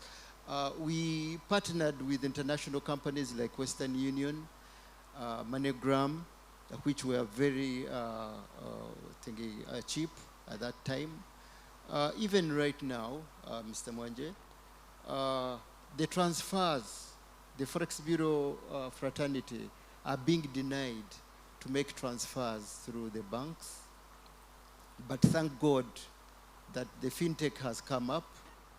We are now able to do our own transfers. I don't have to go through the commercial bank, to do a transfer. But having said that, there was a lot of improvement in trade, improvement in receiving and sending money to your loved ones or whatever to do business. So the effect of money transfer being allowed to the Forex Bureau had a fundamental impact on the trade and a payment system. Thank you. Thank you very much, Mr. Kiza. Okay, my second last question is going back to Mr. Mwanje. Mr. Mwanje, the challenges, yes. I believe there was a lot of challenges after the setup of the association. Can you briefly highlight a few of the challenges that you had during and after the setup of the association? Thank you. I can talk of challenges in 3 categories. The first one was internal within ourselves, beginning with convincing my colleagues that they think can work. It took time, and as I mentioned earlier, one of the things we are looking at was to increase profitability, and therefore, we as an association, as an executive, we set up a minimum, but we did. I did research.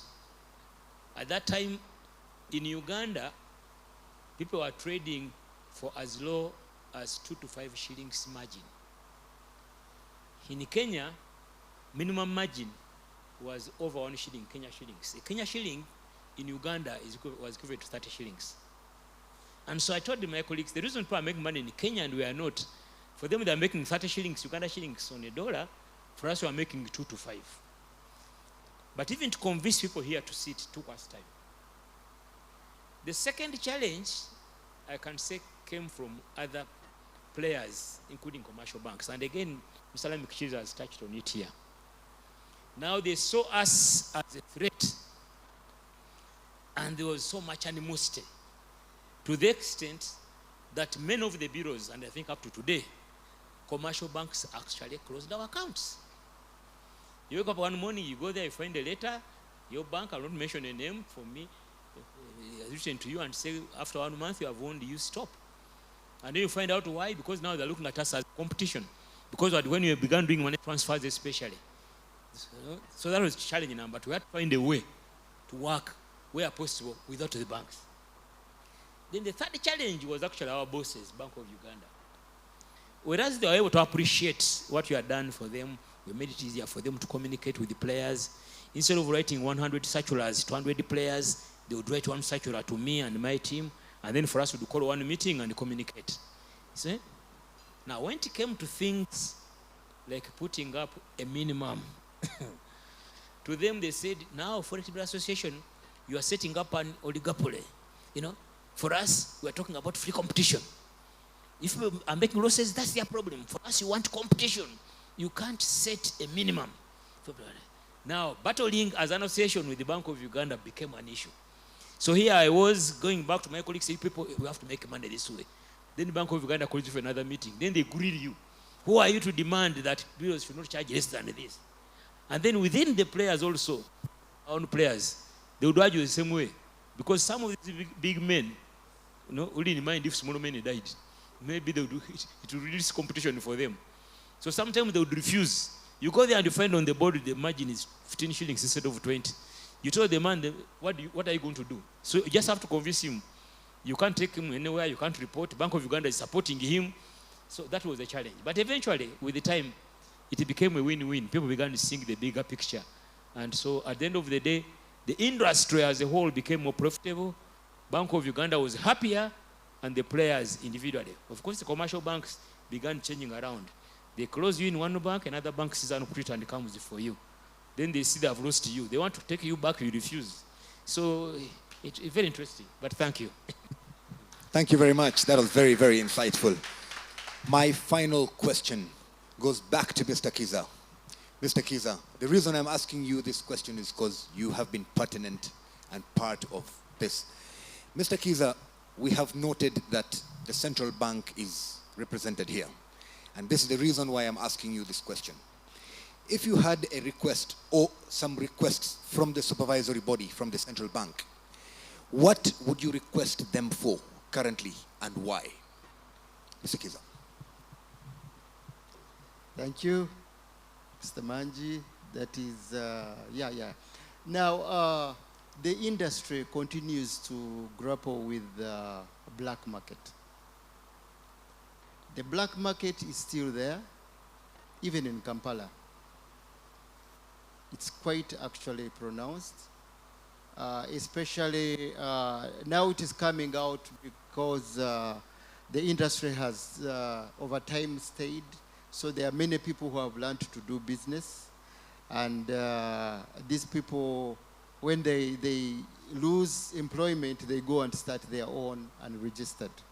And besides that, because there is a lot of trade with our neighbors, shops have started receiving payment in cash, dollars, instead of these dollars coming to the Forex bureaus. So we find that the money which would have come to the Forex bureau is gotten by the trader. So that one again.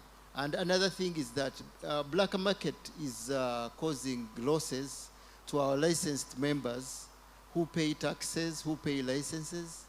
And you get a neighbor who's dealing on black market who offers lower than you are. So that one is a very big hindrance to the market. The other thing, Mr. Manji, what I would like to request our supervisors is to let the association grow by reintroducing a mandatory requirement of a certificate to belong to the association. Otherwise, if we don't do that, if we don't continue growing, there could be disruptions in the market. And this growth which you are seeing could all be lost if we don't let us associate and grow. Thank you very much. Thank you very much, Mr. Kizalame. Before I finally summarize, I believe I have a few minutes left to summarize. I would like to make a few special recognitions since we are looking at the history and the formation of the association. I would like to mention a few names. I know we have previously mentioned that we might not mention all the names, but whatever we can remember, I would like to mention a few names and recognize some of the people who are in the house, who are related to the history and the formation of the association. Firstly, and I would like to call or ask these people who I mentioned to stand up so that at least we can recognize them. They are people who played a role in the foundation, in the formation, and in the moving forward of the association to where it is currently. One of the people I would like to recognize is, who has already been mentioned, is Madam Carol Kiza. Can I request you, Madam, to please stand up? She was the first administrative secretary of the association once the association began. Can we have a louder round of applause for her, please? Thank you very much. There were people who were very pertinent to the association, that supported the association from the central bank. They were our supervisors, but they supported us as the association. They supervised us. They showed us the direction in which we were supposed to go. Some of the members I would like to recognize here. One of the members who is a very well-known, a gentleman who is retired, who was part of the non-banking financial institution, Mr. Francis Opio. Can I request you to please stand up? Thank you. I can see he brings back a lot of smiles on people's faces. Thank you. One of the other people who are present in the house, he is also an active member of the NBFI, still in Bank of Uganda, and was there from before for a very long time. I would like to recognize Mr. David Charles Nyende. Could I please request you to stand up? Thank you. Thank you very much. In case I have forgotten any names, please, you will forgive me. However, we will keep recognizing as and when we move forward. With these few notes, I believe I have hit my time, and I would request one loud round of applause as we see off the members of the panel. Can I request you all to please stand up? Thank you. With a loud round of applause, please, can I request you all to stand up? Thank you. Before they leave, I would request the MC to come and do the honors. I believe there is a small award ceremony that we are going to be doing. I request the MC to take over, please. Thank you. Ladies and gentlemen, these are grandfathers in this industry, and I think it's important.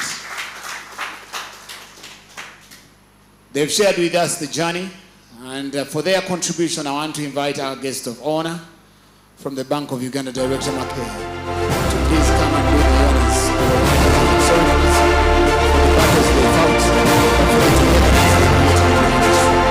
Join me in welcoming our guest of honor, Director McKay, to come and appreciate.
photo of you to commemorate.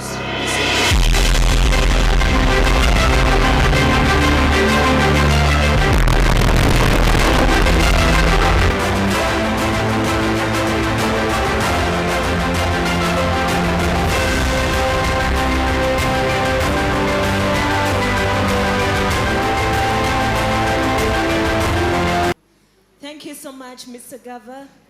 Another round of applause for our panel tonight. And our moderator, Mr. Shamil Manji, our vice chairperson, thank you so much for hosting. Right about now, ladies and gentlemen, let me take this opportunity to introduce our current chairman, CEO Omax Group of Companies, CEO.com. Please give him a round of applause, Mr.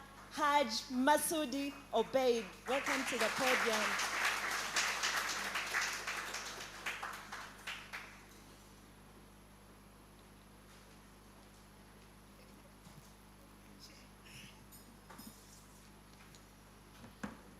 Hello.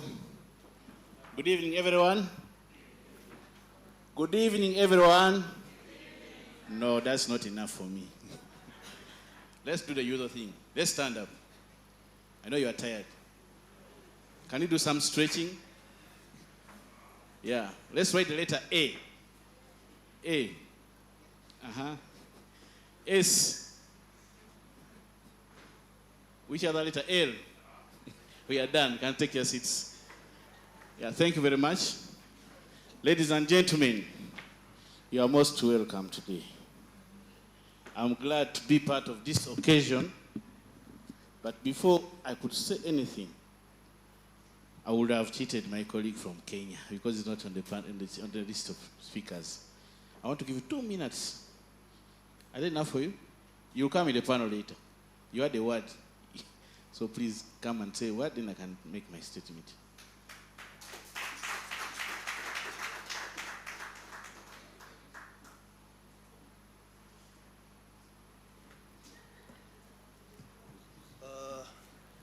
Thank you, Chairman. All protocols observed. I was wondering whether Uganda was not willing to receive greetings from Kenya. But I think the chairman has corrected the situation. I bring greetings from Kenya Forex and Remittance Association to you. With me, I have my Secretary General, Mr. Jospat Ombeva. So the two of us have been sent here by your sister association to be part of your Silver Jubilee.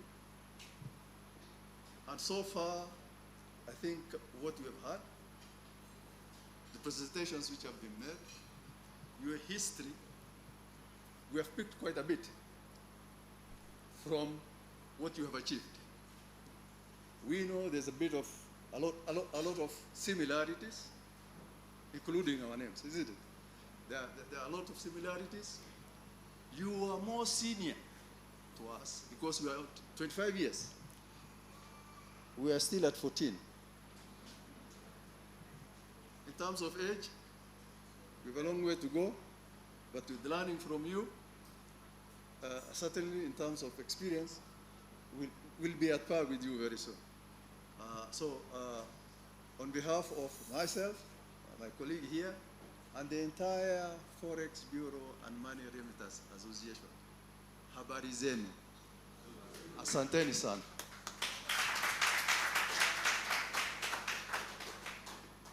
Thank you very much. We are crossing the borders now. It's not the same business as usual. Very soon we shall go to our friends RMC will take us to UK and the like. Yeah, thank you very much. All protocol observed, but I'll not leave out our director, who is a very good person to me. He has given me his WhatsApp number. Whenever I have issues, I just send WhatsApp message to him and responds immediately. Thank you, Director Mr. Makai Aumo. I know all the names.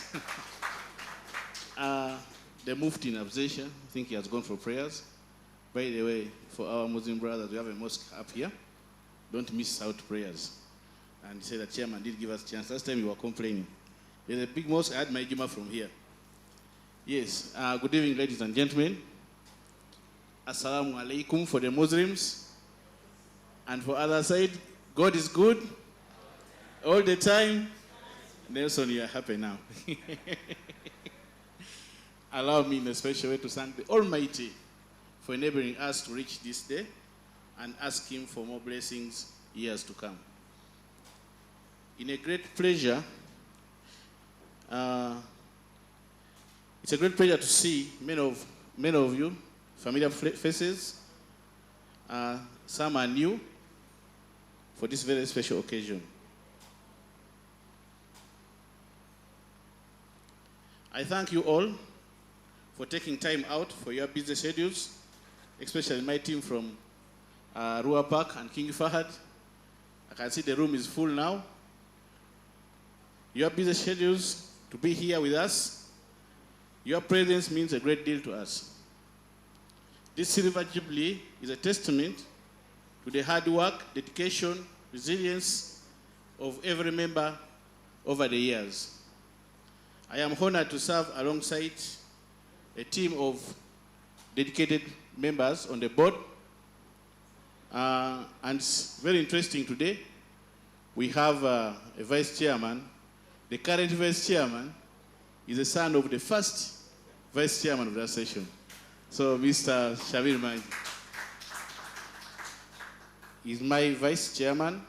We have the secretary, who is the old man in the house, Mr. Changani. We have Tadeo in absentia. Please just stand for recognition, those who have not seen yet, apart from Shamil. Tadeo is around, nowadays operates in Dubai. We have Mr. Kamlesh Patel, another old man in the house. We have Nazim, who gave in his apologies. He has family issues sorted out. I think you know, most of you know him. We have the only lady who is our co-MC, Madame Naroga Dorothy. We have the two, Hussein and Hassan. Hassan is seated in front here today. He's in his tie and a suit. Let's clap for Hassan today at least. We have, he always comes in the kanzus. This time he has changed. Hassan, you're the next chairman, hope so. We have Hussein. I saw Hussein in a suit today. Yeah, clap for Hussein. Thank you very much. We have Faizo. Faizo is around. Yeah. Sebastian. Yeah, I think you're on the next team of the panels. We have, in our, Mr. Chairman from Kenya, in our side, this side, we have ex-officials in our board. Yesterday, you were challenging me on this. We have Mr. Kiza Lamek, whom I took over from. He likes calling himself chairman, doesn't want to leave the title. We have, in absentia, I think, Mr. PMK Katamba. He sent in his apologies, I cannot be around. Then we have a member of the task force who sits in the Bank of Uganda, is a board member, John Ford. I think you saw another Ford on the podium today. You saw another Ford today, so that's the senior Ford. Can you clap for him again for representing us twice? And also we have our secretariat, Madame Barbara, who is at the back. Are you around? Yeah, they are busy working on papers. And then the association accountant, Letitia. I have a big team. The two, Barbara and Letitia, they're always at our office. So as we celebrate the Silver Jubilee, it's a wonderful opportunity to honor where we have been, celebrate where we are today, and also envisioning the future. We have achieved quite a lot. And today, it's about celebrating those successes and renewing our commitment to propel the association even further in the years to come. Let me also pay my respects to the revered memory of our late Bank of Uganda governor, Professor Emmanuel Mtebile, whose vision of ensuring an organized sector with good governance and self-regulating strategies that promoted best practices in offering financial services amid this dynamic regulatory framework to serve the public, gave rise to our association. I will also not forget my brother, Mr. Mwanje. For sure, my second part of the speech, you hammered it very well. And I will not waste a lot of time on it. I had to believe in my research. As a master's graduate, I've seen there's room for PhD now. So before you go for it, I'm going to immediately enroll for PhD in this area. So the Forex Bureau business has been in existence since 1980s, you heard from this panel. And the history was well stated until Bank of Uganda, in one of the meetings they told you, they sat down and during the presentation by Mr. Mwanje, I was wondering what trade is. It's today that I realized the meaning of trade. You told me trade and what? External debt department. When I was doing my research, I saw trade. So I was wondering, should I remove it from my speech or what? But when you were speaking, I saw the meaning of trade. So, Mr. I will tell you, Mr. Mwanje, we are equally, now, as we talk now, we are about, we are 295 members in the business. 295 members in the business. At that time, when you sat in the bank, you were 60 members. So, as of now, we are 295 members in the business. And of those, we have 195 members doing both, only exchange. And then 90 doing both Forex and money transfer. And then 10 doing only payments. So that's how the industry has now grown.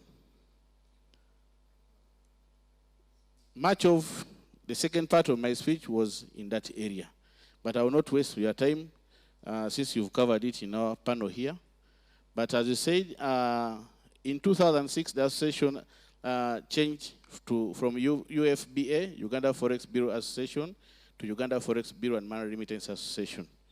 This was after enacting of the Foreign Exchange Act that allowed Forex bureaus to be licensed and to do money transfer. I think this was left out, but it was enacted 2006, and then we had to start on with our money transfers. This year, 2025, the industry marks 25 years of existence, and since inception, the association has had 5 chairpersons. We have the big man himself, Mr. Stephen Mwanje. I will not introduce him. He's now very popular in the house. We have the late Mr. Wamala Herbert. I think we have these pictures. They'll be shared, I think, in the next panel. The late people in the secretariat, we can share some of the pictures. We have the late Mr. Wamala Herbert. Our elders are well familiar with his face. And also we have Mr. Philip Mike Katamba. He likes to call himself PMK. If you mention the name, you're in trouble with him. Then Mr. Smartman, stylish man, a new name today. Mr. Lame Kiza, and none other than less, the one on the microphone, Haj Masood Obeid. Records from Bank of Uganda. This is very interesting. As of the last quarter, that's June 2025, indicates that we have already mentioned this. We have 295 Forex bureaus. Some jumped out, some came in. So currently we have 192 offering only Forex exchange. 192, Kenyan counterpart, you can take notes for that. Then we have 93 now offering both Forex exchange and money remittance. Then we have 10 doing only money remittance alone. 10 doing only money remittance alone. But remember, we have 93 doing both remittance and exchange. So as we move forward, the board will continue to prioritize the following. 1, we shall continue to advocate for equitable policy frameworks and risk-based regulation that match the level of risk in our sector. And here our regulators can take note, because there's a good question here that they asked Mr. Chiza, if you are given a chance to ask our director what you need from them. I was like, I wish they had asked me that question, because I had something burning. where I would request our director to allow bank to enforce all members to be our association, registered by that session, because all the information go through us. That one is very important, because out of the 295, we have about 60% of that. So the 40, they are in suspense. They don't know what is happening in the Bank of Uganda. They don't go to the meetings. All the information goes through us. Then we shall still continue with our training and awareness to safeguard the integrity of our sector, strengthening partnership with both national and international actors in financial services. And this, you're a witness of this. We have gone into partnership with our brother here, Sharif, ARMC. By the way, should clap for Sharif. Sharif was here on our first date that we had appointed for this conference. He flew in on 15th October. And since then, we have been changing dates. He has been calling me all the time. But he was here on 15th of October. Our celebration was supposed to be on 16th October, but we could not make it because we were trying to confirm with the guest of honor. We kept on changing until we had to make a decision that now let's take whoever is going to be given to us by Bank of Uganda. And initially, it was 16th. Then we changed to end of month. Until now, we zeroed on this 7th. So we are very sorry, brother, but that's the good heart here for the session. He's part of us. We have an MOU with him, and he's doing good service. And besides that, they also contributed a good amount in this celebration. Thank you very much. In the same spirit also partnerships, we have also engaged Salam Bank on eco-financing and Equity Bank on eco-financing. But this is still on paperwork. Some members have already gone individually and they're benefiting. So we have already done something in that area. Then still in our program as a session, we are thinking of also acquiring a home. We don't have a home.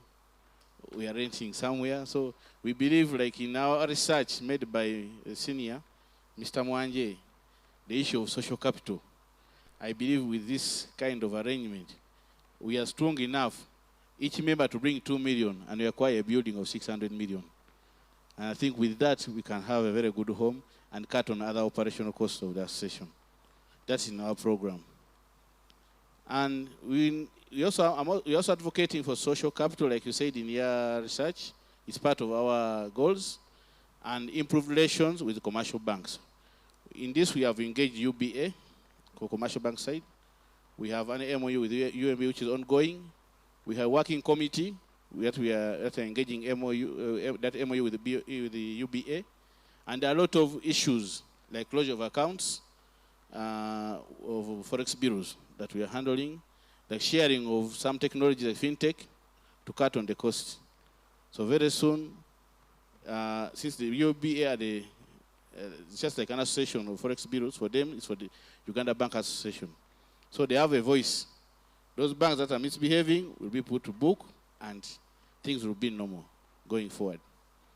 Then still, as you witnessed today, we are considering awarding outstanding performance in the sector and emphasizing on fair play in the market. This exercise you've just seen today of certificates, placards, we shall continue awarding this so that we get good results amongst our members. When there's competition, like we say, we cooperate in competition, but there are those who want to be better than the others. So in so doing, I believe we shall achieve good results in the market. Then another thing is bridging the gap still between our policymakers and the Forex bureaus for quick and better service deliveries. This one, your witness, we are doing it very well, both at the Financial Intelligence Authority and Bank of Uganda. Now we even have a liaison person at Bank of Uganda. Before you could go there, you need appointment, what? But in our recent quarterly meeting, they appointed somebody to handle our issues. So whenever there's a problem, we don't have to seek for appointment. There's a lady that we go to, and our issues are handled there and then. Because protocol nowadays is hard to beat at Bank of Uganda. All doors, you must have a key to access. I think those who have gone there witnessed this. So for now, it's easy now for us to access. Then team building and capacity building, this is ongoing at the association. So to our pioneers, thank you for laying the groundwork and nurturing this organization from its early days. Your vision, dedication, and countless hours of work has brought us to where we are today. This one you have witnessed, especially from this function that we are having. I can assure you that 90% of what you are seeing is being financed by the association. Not loan, not borrowed, not what. 10% from those who are clapping their hands.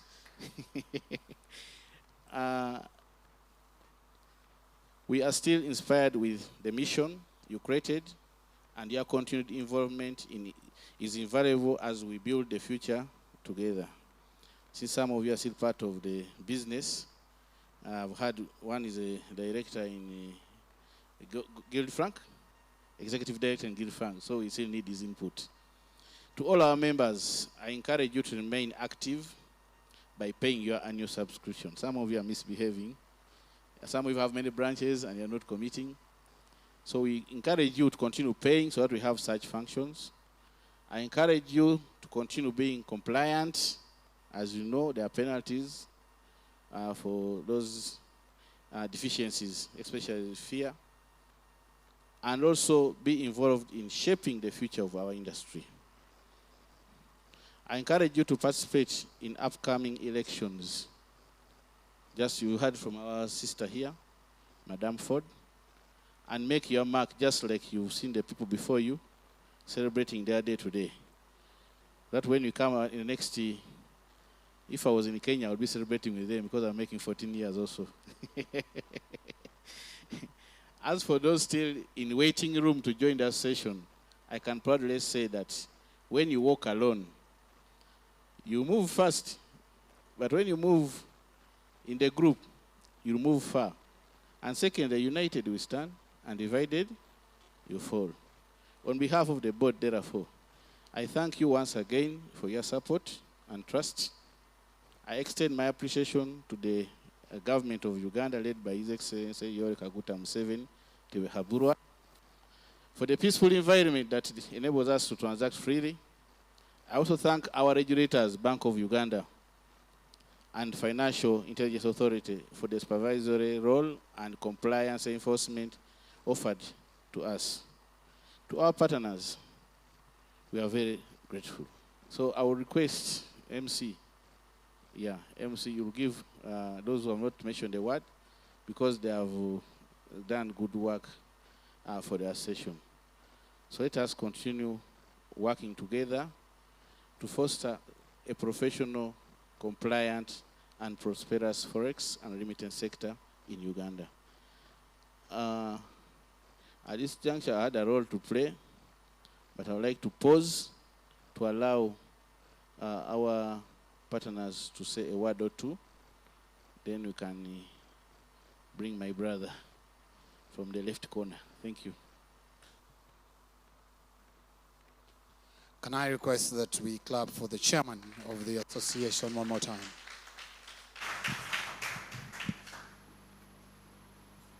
Can each one of you look at your neighbor? Can each one of you look at your neighbor, left or right? Are you looking at them? Hold their hand, and tell them the following words. Tell them the following words: that you must have been beautiful. Tell your neighbor. You must have been beautiful when you were a baby.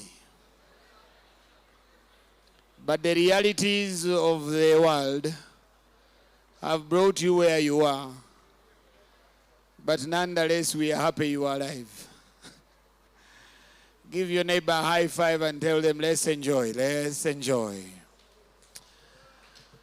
Celebrations always move like that. I want to guarantee you that celebrations like these end up with only one thing: food. Tell your neighbor, we are going to eat. Tell your neighbor. That's really to give you assurance that please don't leave. That in everything we do, if we had not planned to give you food, it would have been a Zoom meeting. A Zoom what? A Zoom meeting. Before we invite our guest of honor, ladies and gentlemen, I earlier told you that sponsors pay for one reason: to make sure that they derive value, and the only way they derive value is by speaking to you. Our guest of honor has been gracious enough to allow our sponsor to just take 5 minutes of your time before he comes to speak. So please join me in welcoming our second sponsor in ARMC with a big clap. Good afternoon, ladies and gentlemen, or good evening, I should say. I hope you can hear me.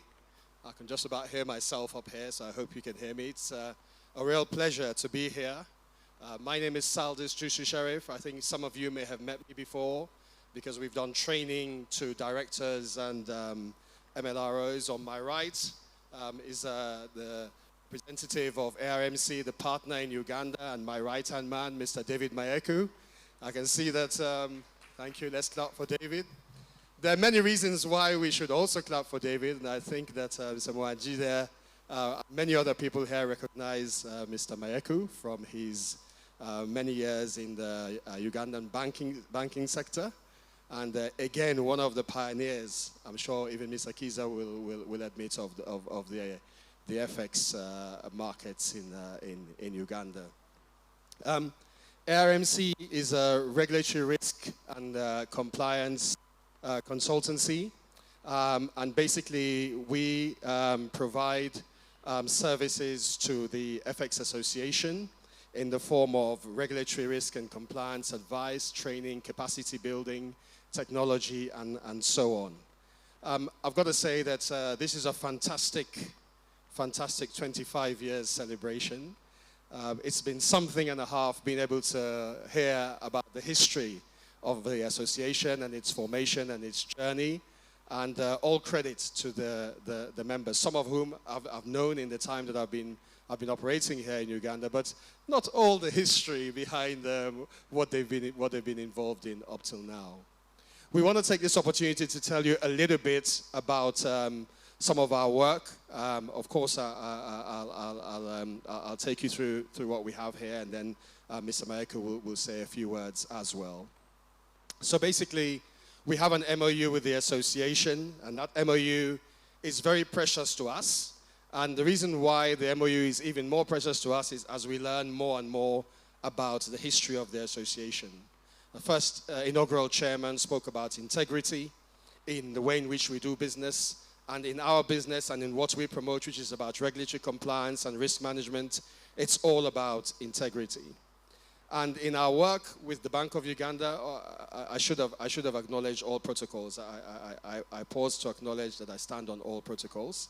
But in the work that we do with the Bank of Uganda and other regulatory authorities like the FIA and so on, one of the key things that they tell us about the FX sector is that it's important that we adhere in the FX sector to regulations. It's important that we adhere particularly to anti-money laundering and counter-financing of terrorism regulations. And the reason why that is important, and I'm sure the guest speaker will allude to this, is because the whole of the world through FATF and associated organizations are looking at what Uganda is doing, are looking at Uganda's position in FATF, and they're looking not only at the rest of the commercial banking sector, but they're looking particularly at the FX sector as well. One of the things that we really need to focus on as an association and as a sector is around learning, is around training, learning, and education and capacity building, especially around AML CFT. And in that regard, one of the things that we're discussing with the association at the moment is because the way that learning happens today has changed. In the old days, before COVID, everybody used to get into a big room like this, put something up on the screen, and everybody would learn from there. I was in the cocktail event earlier just now, and I met one of your colleagues, much younger than me, could be my daughter, I don't know, maybe.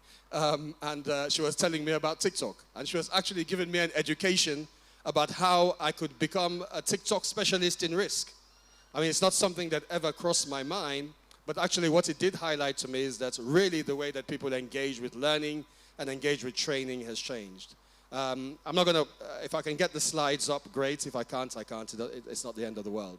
I'll tell you a little bit about what we've done. So basically, we have an e-learning platform.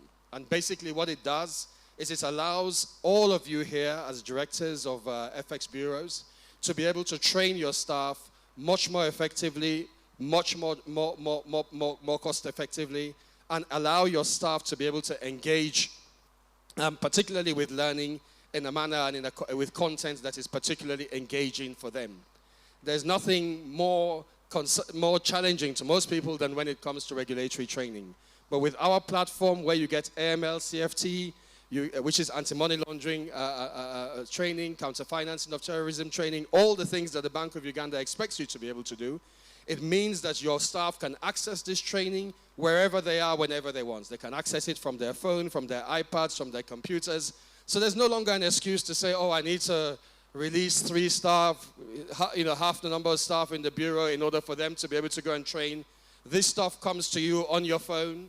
It's really, really engaging training, which is what the younger members of our teams, or I don't know which Gen Z, whatever, that's the way they learn. They learn from TikTok, they learn from YouTube, they learn from all of these things. They don't want to sit in a room with somebody at the front teaching them about A, B, C, and D. They want to be able to train at night. They want to be able to train early in the morning. They want to be able to train on their way to work. So that is why we've built this platform. It's a platform that allows your people to be able to train, which means that when the Bank of Uganda inspectors come, one of the first things I can tell you, I've been an auditor myself, I've been in banking 25 years. What I can tell you, one of the first things that an auditor does is they come and they look and they go into training. Have you done your training? Have you got a record of your training? And as soon as they say that, they know they've got 1 point. It's very likely you're not going to pass that audit, but if they feel generous to you, they might give you a couple more points. So really, I only have a limited amount of time to talk to you about this. We're giving some leaflets out. We're working with the association. We love the association. Now that we've learned so much more about the association, we love the association even more. We look forward to working with you. We look forward to engaging with you. We look forward to making sure that you have the capacity. That means that the regulators see you in the positive light that you should be seen, because you're a very, very important component of the Ugandan economy. With those few words, we are available to be able to give you demos and so on via the association. Perhaps I'll hand over to David to just give some closing remarks. Thank you. Thank you, Saudis, my colleague in crime. I think he has said most of the things, but I usually tell people that governance, risk, and compliance is not for the weak-hearted, because this is an area that's tough. Look at it this way. If the requirements of the law is saying that what the Forex Bureau should provide is the same as what State Bank provides in terms of KYC that my colleague indicates, then really say, is it something that is worth it? Not only that, you imagine yourself as a Forex Bureau. When you went to open an account, it was just as tough. But now they're saying, by the way, even the people that now your clients, we want that information. You say, where can I go? If me, a registered company, cannot do all that, but I'm asking my client who's bringing $100 to change for that same information. So it is not for the weak-hearted. But the point that I usually tell the people that I interact with, it is important to follow the aspect of risk-based approach. The information that perhaps State Bank will require may not necessarily be the same as the walk-in client of yours who has $50 and would like to change. The important thing is evidencing what you asked. Because if the regulator comes in and then say, no, me, I just deal with the street people, that's not enough. There has to be evidence of that. So I think the challenge that the Forex bureaus have is putting that information together, and then you justify from the clients, for my risk profile, I take it that the clients I deal with are low-risk clients, so the information I should bring should be what we call simplified information, which is easy. But if that record is not there, that challenge will continue. I'm sorry I did not come here to lecture, but I just thought I should just pass on that bit of information, and I was just saying what I can contribute at the Forest Bureau. As we wish you all the best in your celebrations. In the next 25 years, I'm sure we'll be in your own home as you have proposed. I'll just take a record of that. Thank you very much. I think it's evidence that we continue to see the value of moving together. We started with the association got us X-Hub, which is an institution that allows you be able to quickly garner float. That's what I picked. that they can be able to allow you find some pounds where they are. Either you're buying them or you're selling them. Are you doing dollars? Is it dirhams, Kenyan shillings? And I think that's a very good thing to quickly allow you be able to fast track where you can find monies that you can use in your business. And that's what, coming together brings you. So we started with XHub as our first sponsor, which is a partner that has been brought by the association. And now we brought in a partner who is talking about capacity building. The beauty about knowledge is that you make sure that your staff advance in what they do. And so I want us to really appreciate the leadership of Haj Obed for really identifying these institutions. And so for us as the association, what we do is to bring you this information. And then for you to start this journey, you as the FX owners, it's you to take the decision to start on this journey to making sure that you're onboarded, both on XHub as well as being a part of the ARMC to make sure that your staff benefit on the journey of capacity building. Before we proceed, allow me to recognize the presence of the Director Internal Audit at the Uganda Registration Service Bureau, Mr. Francis Kagwa. Yeah, I was going to be shocked if URSB is not here, because everywhere is business, they have to be there. So we want to thank you very much for joining us here to making sure that everyone's business is indeed registered. So if you're not registered, please make sure that they don't find you to force you to register. Just meet him, say, I am sorry, but I am now here. Ladies and gentlemen, without wasting any time, our guest of honor is a gentleman that supported and oversaw the upgrade of the real-time gross settlement system. He supported, while at the Bank of Uganda, the development of the agent banking shared regulations platform. He has played a critical role in policy and advocacy for the development of the national payment systems policy, where he recently served as the director of the NPS. Currently at the Bank of Uganda, he is the director, non-bank financial institutions. Ladies and gentlemen, please rise up as we welcome our guest of honor, Director Makay Owoma. Thank you very much, Director of Programs. I didn't know you know me that much.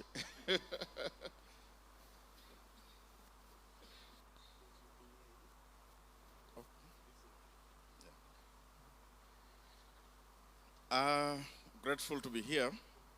And first, I want to recognize the chairman of the Uganda Forex Bureau and Remittance Association, Haj Obed. I want to recognize the former board members and founder members for the role that they played. I also want to recognize our guests from Kenya and the sponsors.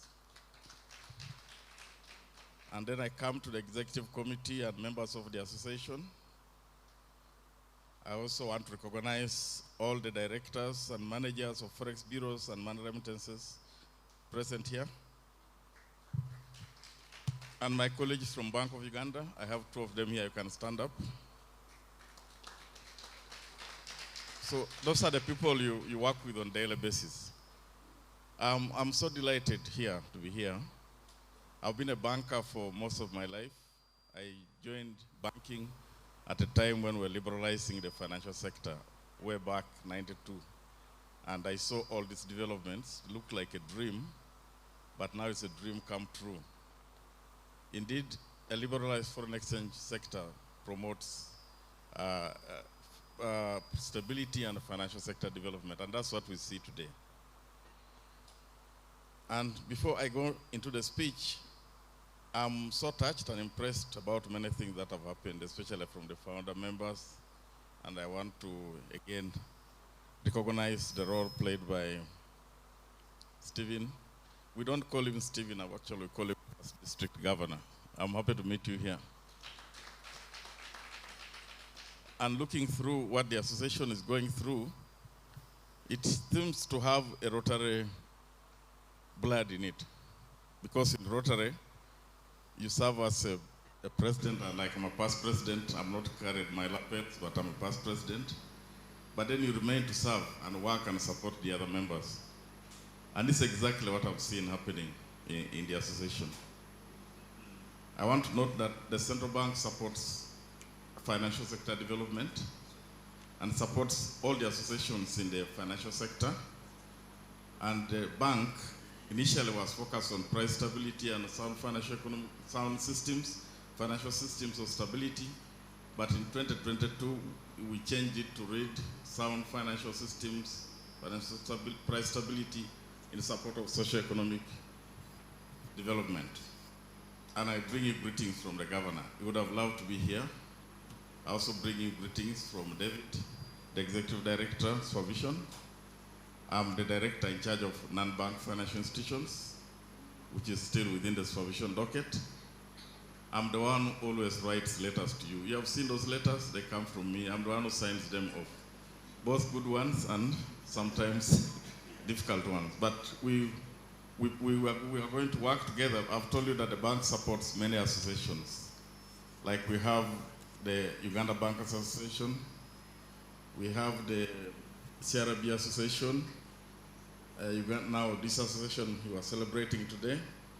We also have the Fintechs Association, and anything which supports financial sector development. And indeed, it's good that the Director of Ceremonies mentioned something about me. I've been at the center of driving some of these reforms and innovations in the financial sector. I'm slightly new in this role of overseeing Forex bureaus, but my first deployment to the bank was in supervision many years ago. And so there's nothing really new, but just now getting to know you better. Today was a very good day to meet all of you, and we have been meeting on a quarterly basis, but today I've seen many more of you, and we feel so glad that we're able to come here. I came here very early, by the way. I was here, I think, at 2:15.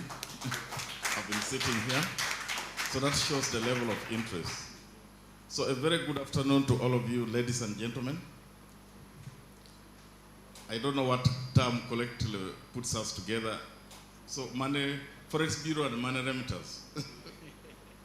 Because when I'm in the cooperators, circles meeting, they say cooperators. Let's find something, but I think we're not far from it. It's a great privilege to join you in these celebrations. A remarkable milestone of 25 years of the Uganda Forex Bureau and Money Remittance Association. This anniversary is not just a commemoration of time, but a transformation process, as you have heard, which has complemented the central bank's effort to maintain and sustain a fully liberalized foreign exchange sector. The association has promoted transparency, professionalism, cooperation, regulatory compliance among the members, serving as a bridge between the industry and the central bank. Celebrating success as we believers, as both from all faiths, is a good thing to do. So it really turns out that it was a very good idea to celebrate 25 years, which has given us the history where we came from, and it has also reminded me of my bosses in the central bank, including those who left us. And I think that feeling, we need to get a copy of that video and find some space for it in the central bank. Maybe in the banking hall. It should be screened once in a while as people come to the central bank. So allow me to make a few remarks or comments about this day. First, I'll talk about the sector performance and governance. The bank recognizes the notable progress and resilience of foreign exchange and money remittance sector. As at September 30th, the subsector had 300 licensed operators with 714 outlets nationwide, providing foreign exchange services across the country. The sector's performance reflects an improvement in management oversight. In the quarter of September, we saw remittance inflows reaching $210 million, increasing from 208 reported in the previous quarter as at June 30th, 2025. And we see that the money remittance statutory deposit fund has also registered growth, not just in assets, but also in surpluses and reserves, which is an indicator of stability, prudent investment decisions that have been made. This gain is a result of a strong governance and a close collaboration between Bank of Uganda and the sector. The association's commitment to compliance and capacity building has been complemented the bank's role, supervisory role or mandate to ensure resilience and transparency. In the bank, our values are transparency, integrity, teamwork, and excellence. And so this is one institution which is very bold and clear. It's maybe the only institution where you can find elements of transparency and integrity, and that is how we serve. And the central bank should be your friend at all times, because we tend to be very objective, and no one makes a decision alone. I cannot make a decision alone, put my pen down and write. Whatever decision has to be made, it must have proper authorization from the highest level of the bank. So I'll talk about partnership and collaborations, and this has come out very clearly, and I want to thank my past district governor again for bringing this idea of collaborative competition. I first heard about this when I was in Canada doing my postgraduate training, master's program. That's when I learned about competition and collaboration. I was in Canada 95, 97, and that's when we were talking about globalization and all these issues. And I can see that Stephen was spot on. He was reading ahead of time. So the relations between Bank of Uganda and the association has matured over the years through structured engagements, which you had come through during the discussions, and mechanisms that go beyond regulation to foster shared understanding and collective problem solving. So we have quarterly meetings and consultative engagements that has helped to address critical issues of maintaining capital, issues of anti-money laundering, compliance, the fight against unlicensed dealers. This is top on the agenda. So this has given us, the industry, voice and helped to shape the policies that we roll out, which are supposed to be inclusive and responsive to the market's realities. This spirit of collaboration has strengthened the sector's integrity, improved transparency, deepened trust between the regulator and the licensees, and we want more of this. We want to be a trusted regulator. And indeed, I'll mention this, I think, somewhere, because there are some requests which came out. I'll comment on them. So the other issue is digital transformation and vigilance. As we're looking ahead in the next frontier, we see digital transformation and data-driven supervision as key. So at the bank, we have launched a SupTech technology system that the Forex Bureau Association attended its inauguration. It's a new chapter in the bank, which wants to engage regulated entities through e-supervision technologies. Through technology, we aim to enhance risk-based supervision, promote efficiency, and reduce compliance costs. But as you're aware, technology brings in new risks. And the industry, as we embrace digital platforms, we have to be vigilant that we need to put mitigation measures, especially for cybersecurity, issues of data protection, and frauds.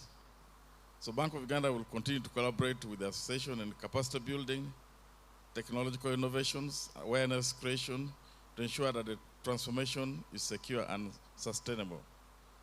Bank of Uganda has also embarked on what is now popular, what they call ESG, Environment, Social, and Governance framework, and we have issued guidelines to supervise financial institutions to manage climate-related risks. And going forward, we urge the association to embrace aspects of environment, social, and governance in the Forex sector as well.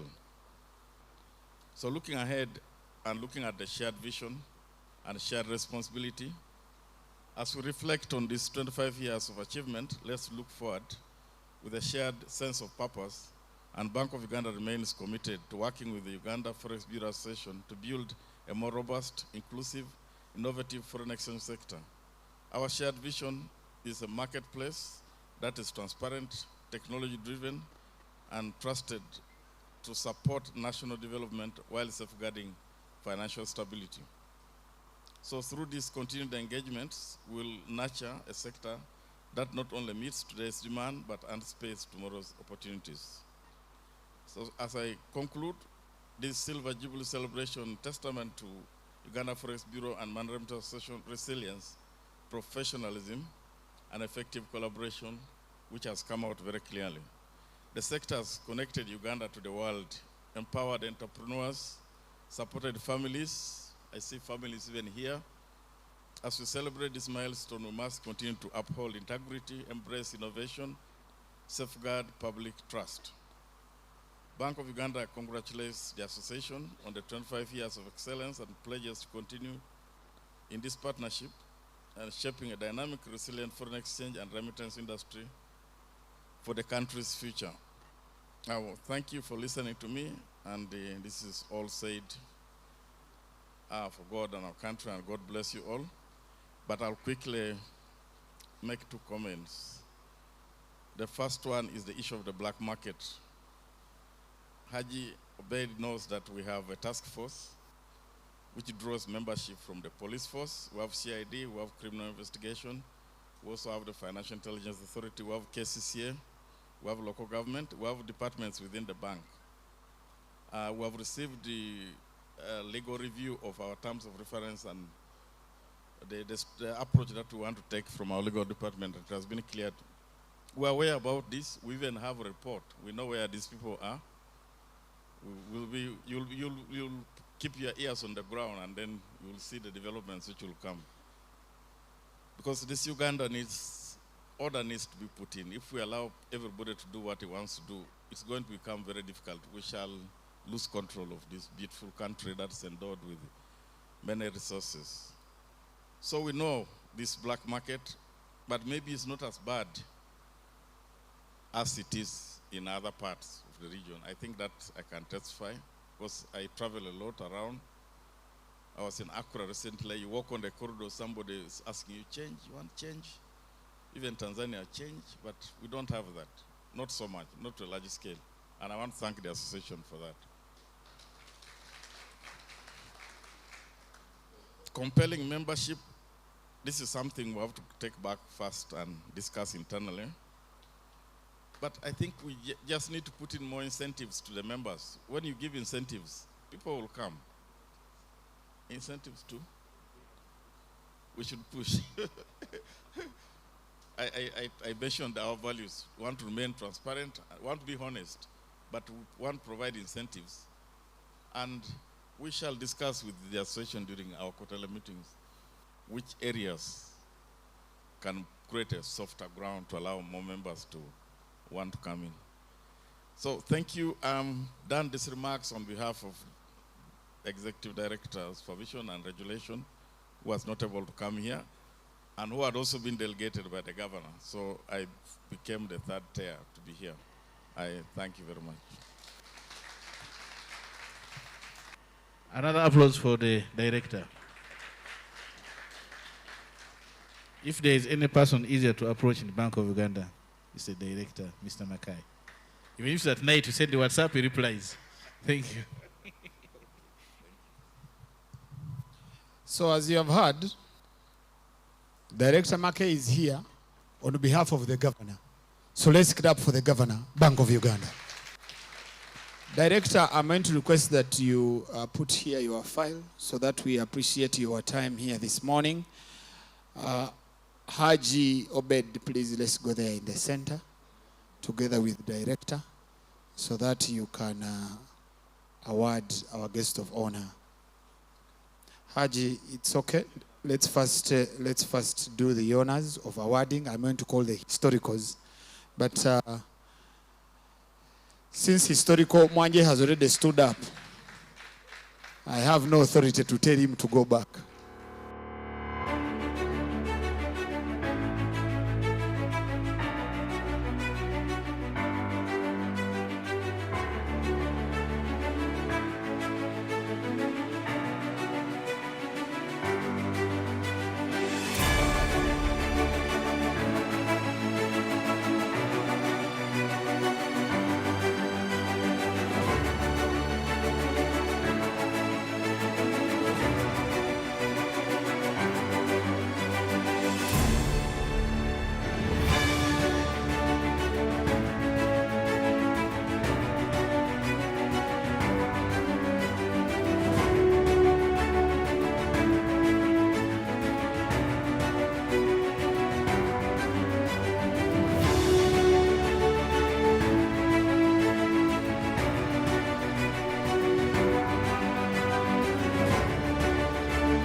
if you haven't received the plaque, tell your neighbor we need to work harder. So that when we are celebrating 50 years, we are among the people that are receiving what? Plaques. Very good. So, by my clock, it's 7. And because the representative of the Mufti is here, and I see a lot of people that know how to say Salam Alaikum, it is in order to make sure that we give them at least 10 minutes to observe the prayer, Maghribi, so that once they are done with recognizing the prayer, in the next 10 minutes, we come back and be able to do our final part of the program. Agreeable? Okay, so Mufti, please lead the team.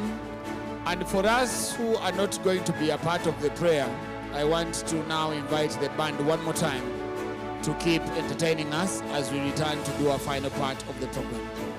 The mosque is up, but if you don't know where it is, follow Hajj Obed immediately. Thank you very much.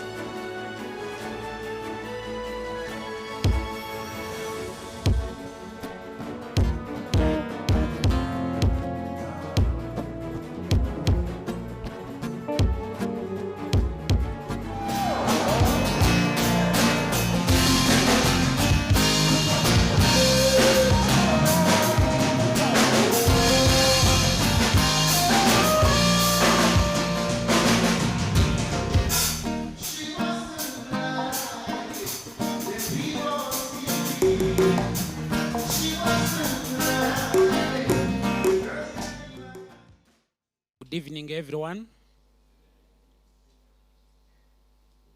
As I have been introduced, my name is Murangira Sebastian. I am an engineer by profession, but in business by naturalization. Today, in the interest of time, you will allow me ride on the already established protocol. And our current topic today, we are going to discuss the current status and the future of the Forex bureaus and money remittance industry. And I will have panelists with me here. And one of them is Mr. Seladays Jusu Sherif. I hope I pronounce your name correctly. Mr. Sherif is a managing partner, Africa Risk Management and compliance partners. Welcome him and come and take your seat. Number 2, we are going to have Mr. Patrick Sendagire. He's a CEO, Guild Frank Forex Bureau Limited. Mr. Sendagire.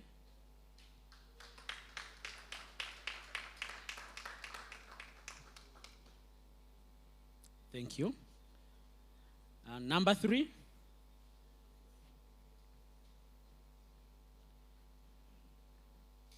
we are going to have Mr. Muhammad Nur Ali.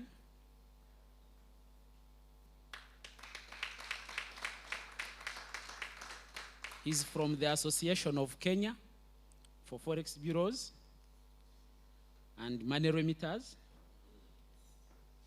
You are welcome, Mr. Ali. Feel at home.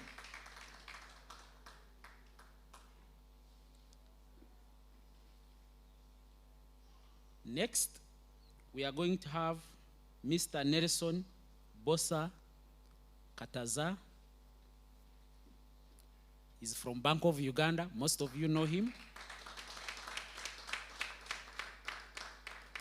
Very approachable man, very reliable. Most of you who have worked with him you can bear witness with me.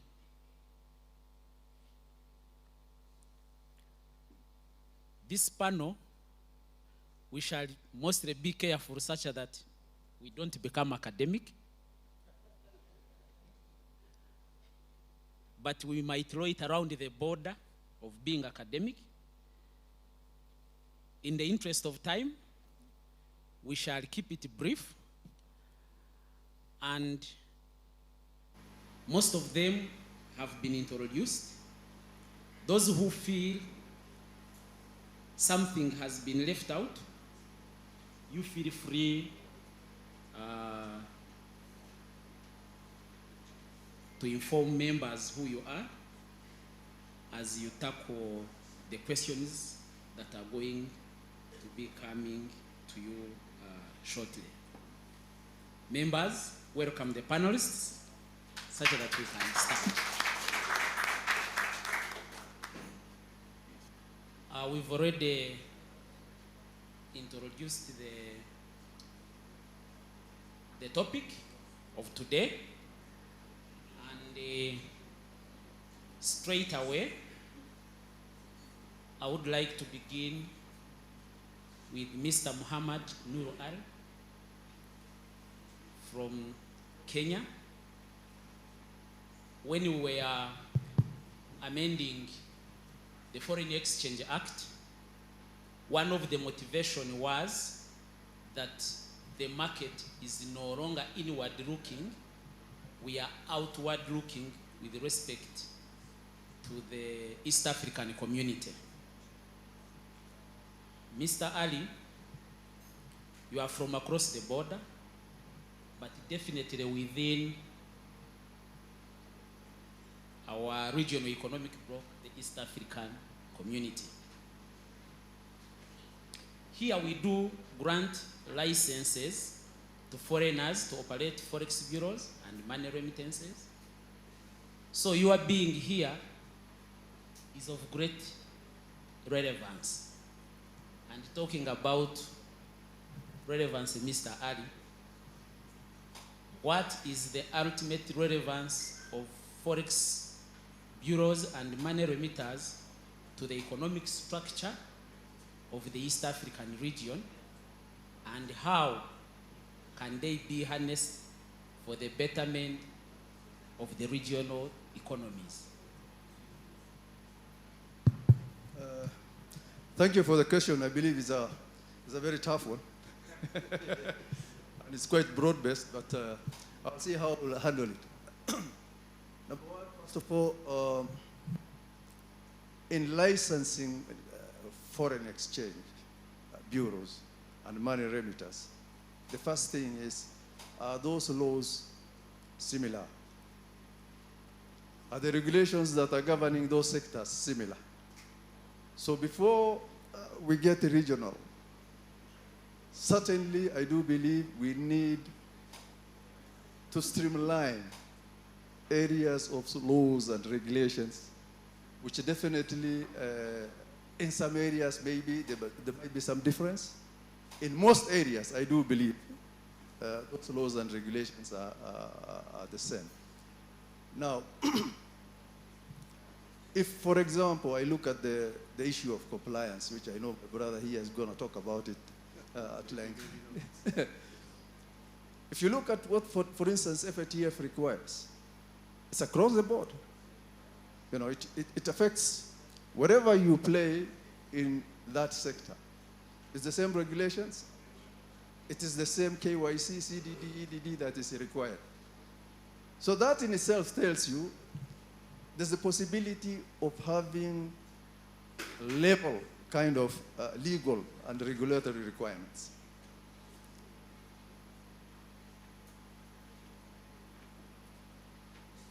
Remittance, because now we are talking about the two. For all I know, remittance is the largest foreign exchange earner in Kenya, and therefore also I believe in Uganda. A proportion of about 3% of GDP that is being contributed to the economy by remittance certainly beats all other sectors. Singly, if you look at it singly. Now, when you combine that kind of inflow to the regional GDP, certainly what do we expect? We expect a boom in the economy of the region. Going forward, certainly, going forward, I think the issue of Jumuiya and East African community has taken ages. It is time that it is spearheaded in such a way that, if nothing else, politically we cannot come together as required. But I think, in terms of the economy, this should be fast-tracked. You won't, let's not make it academic, therefore, I'll leave it at that. Thank you. Thank you very much. Round of applause for Mr. Ali. Next, and my next question goes to Mr. Nelson Bosa Kataza. Mr. Nelson, you are from the side of the regulator. You superintend over us, the regulated, with respect to how we operate within the sector. What I want to put to you is, what is the outlook in terms of volumes and foreign exchange policy, of foreign exchange and money remittances for the last 5 years, and to what extent have they played a role in the development of Uganda? Thank you so much, Sebastian. Since August 2019, I've been handling the off-site analysis of Forex bureaus and money remitters, compiling the numbers. Of course, until July, when Mr. Mackey moved me to tier 2 banks to again do off-site analysis.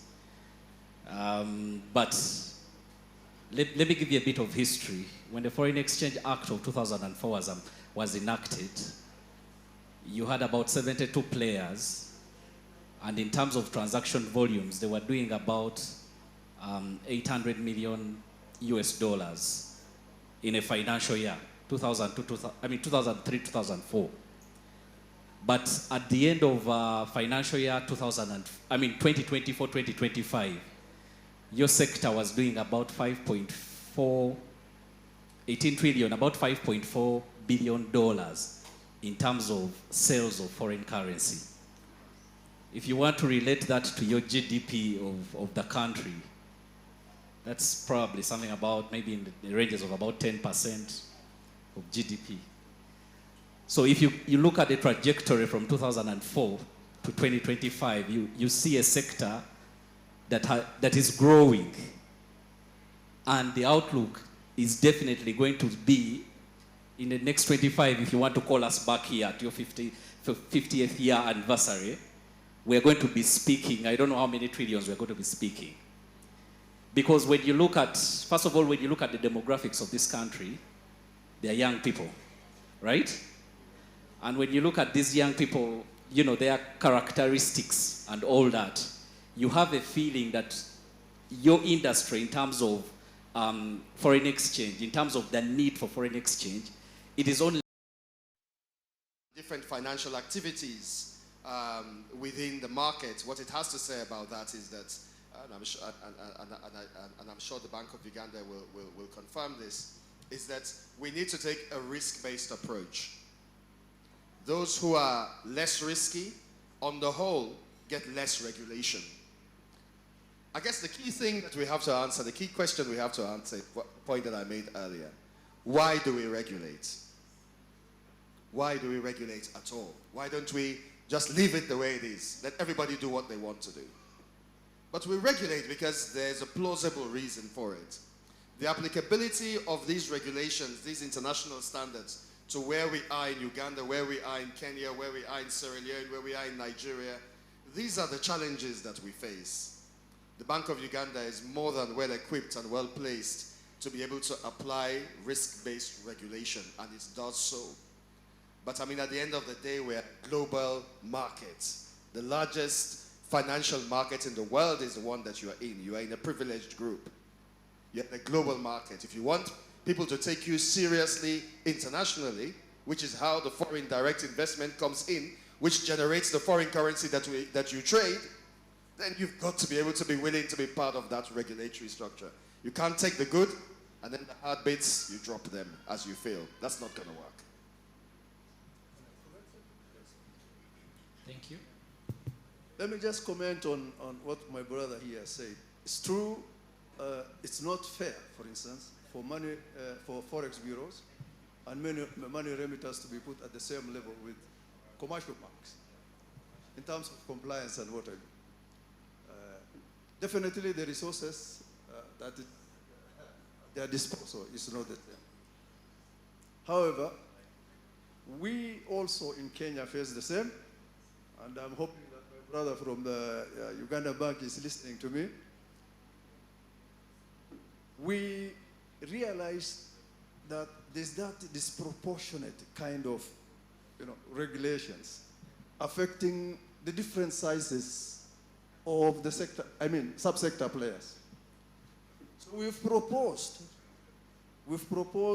to Central Bank of Kenya that, look, maybe you might not have taken our cases very well to FATF and SMLAC. So prior to the peer evaluation, as associations of these small sectors, we should have been given some opportunity to explain the different sizes of our sectors, and therefore the kind of regulations that must be put in place, and in addition, the kind of sanctions that must be given to the violating entity, which must be proportionate, honestly, as you say, which must be proportional to your size. For example, in my country, Forex bureaus are expected to have minimum capital requirement of about 10 million Kenya shillings. And you're fining them 25 million. It doesn't work. So I think, and the risk team in our central bank has agreed that there's that need for us to be able to speak to that element and directly to SMLAC, and therefore they take it up to the council at FATF. Thank you. Thank you, Mr. Ali. And thank you, Mr. Sherif. I would want to come to Mr. Sendagiri.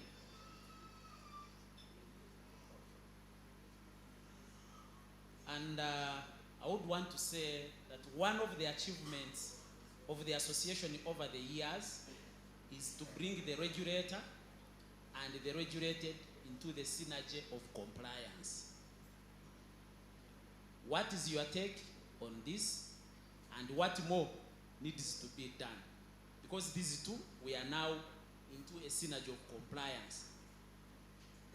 In your own view, what do you think is lacking and what needs to be done?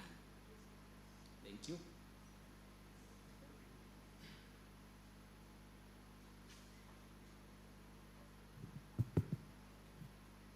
Thank you, Sebastian.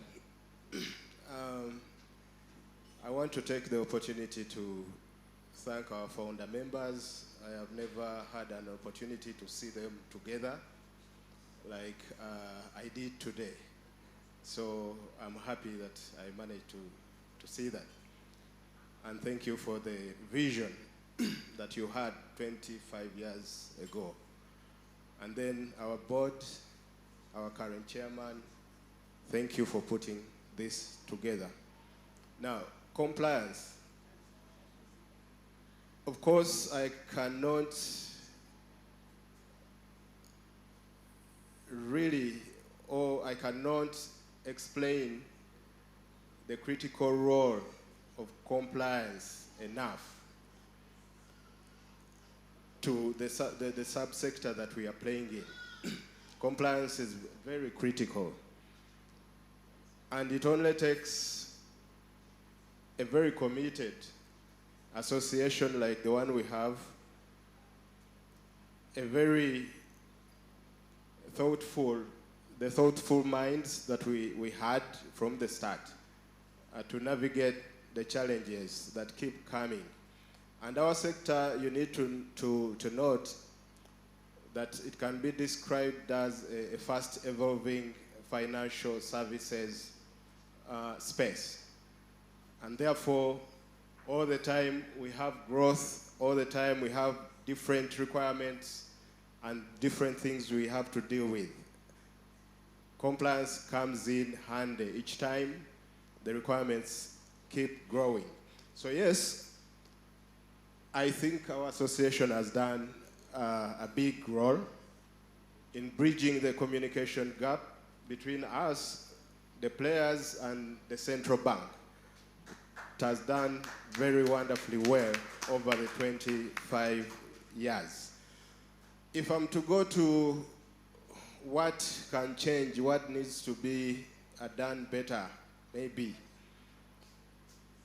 For me, I think I'm not seeing enough of public awareness being done by the central bank as regards the regulations that they put forward for us to comply with. If, for example, you need Forex bureaus to capture the ID of the customer on each transaction, regardless of the size, then why, when vetting the systems that we use, you don't tie it in and you don't make it possible for any player to dodge that?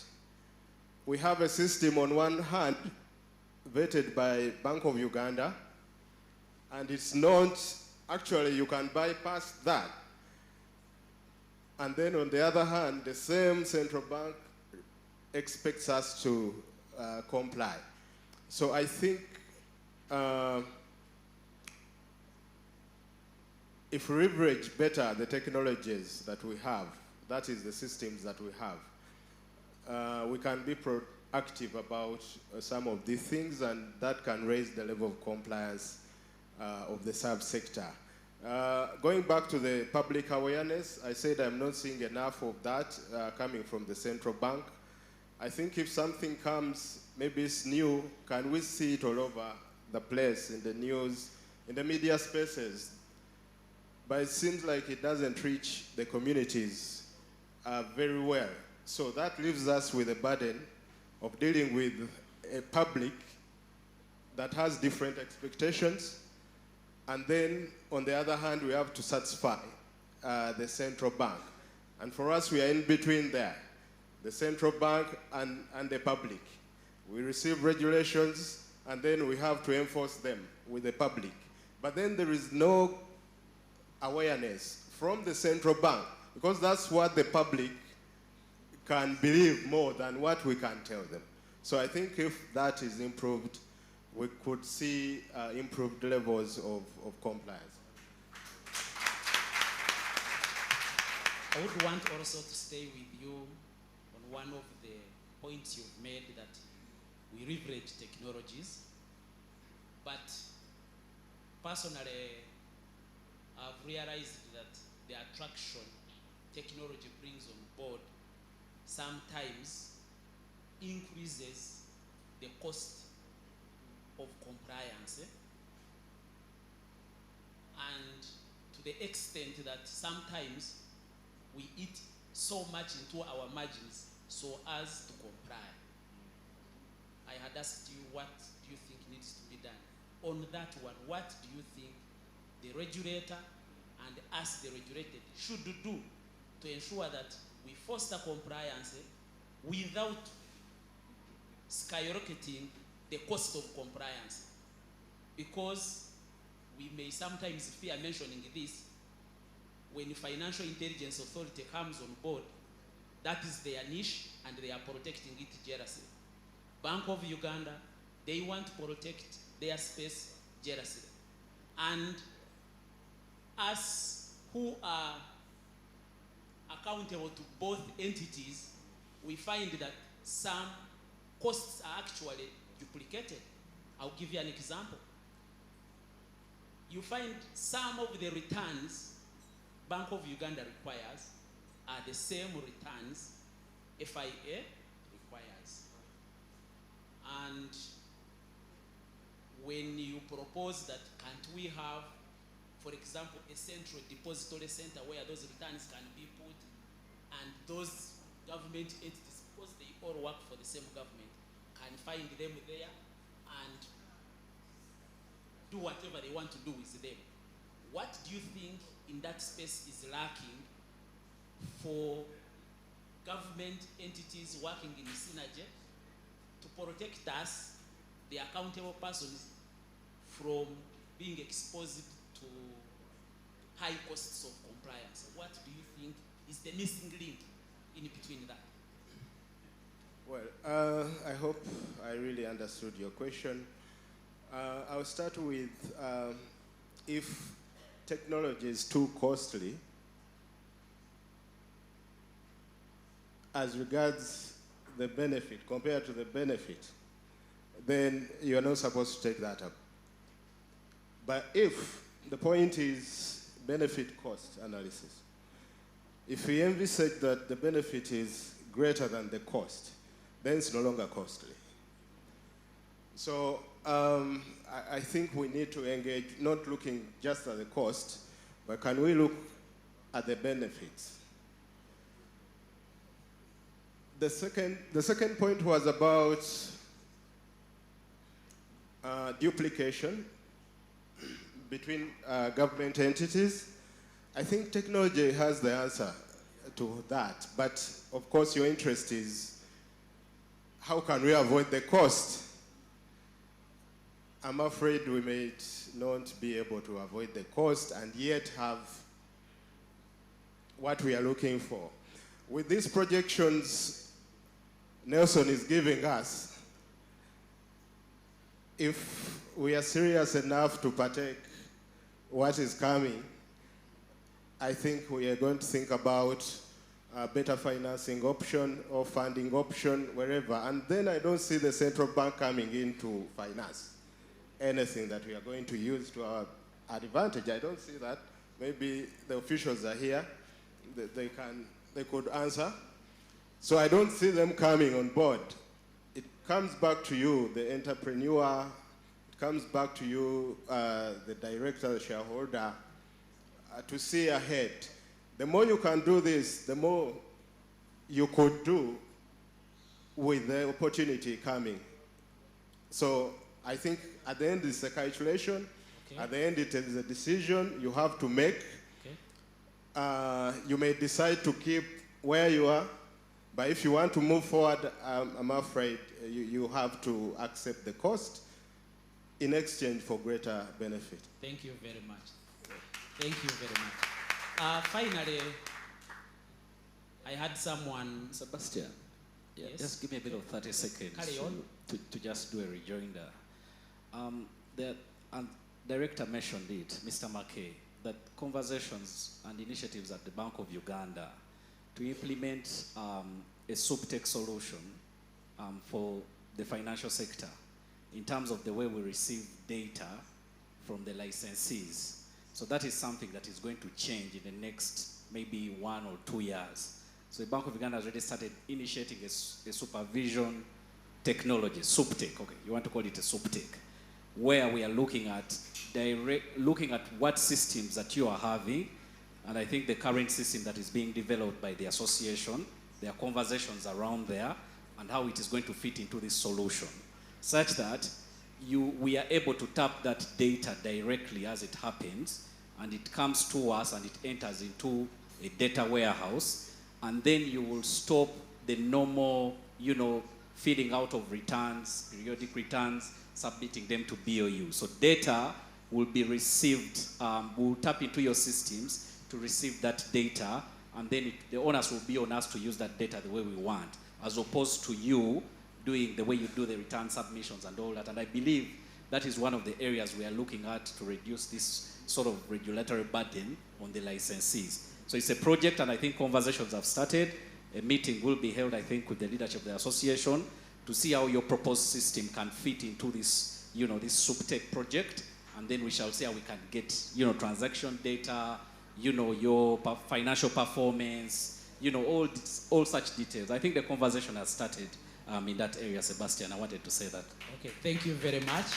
Round of applause. We appreciate that highlight.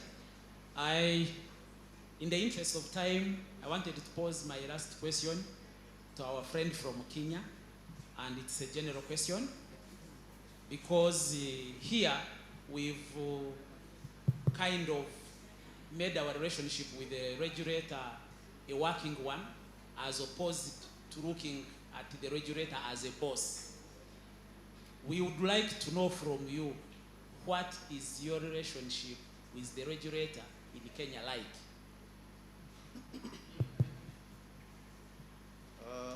Thank you for the question. I think all of us have a history with the regulators. We have had a history where the regulator is seen as a policeman. And with time, things change.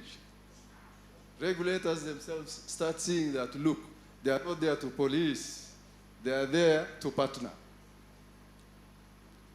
I know you people, Uganda has gotten out of grey listing. We are there. Out of that grey listing, obviously it became very clear that there's need for collaboration and partnership by all stakeholders in the compliance space.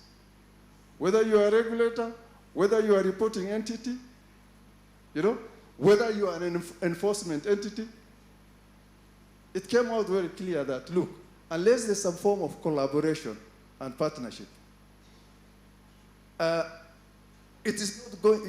not going to have effective compliance anywhere. So with that, presently, we have a very good working relationship, very good collaborative relationship with our regulators and enforcement agencies also, because they're different. To the extent that, as a rejoinder to the question you asked him, on the cost of compliance.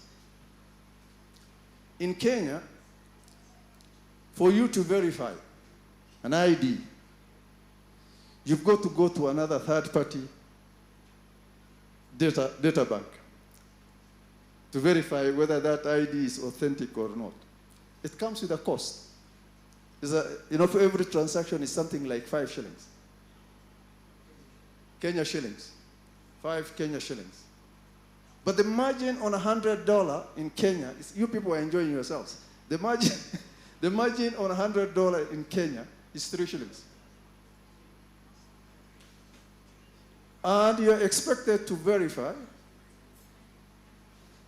at a cost of 5 shillings. I'm sure if you have not gone there, you'll be there very soon.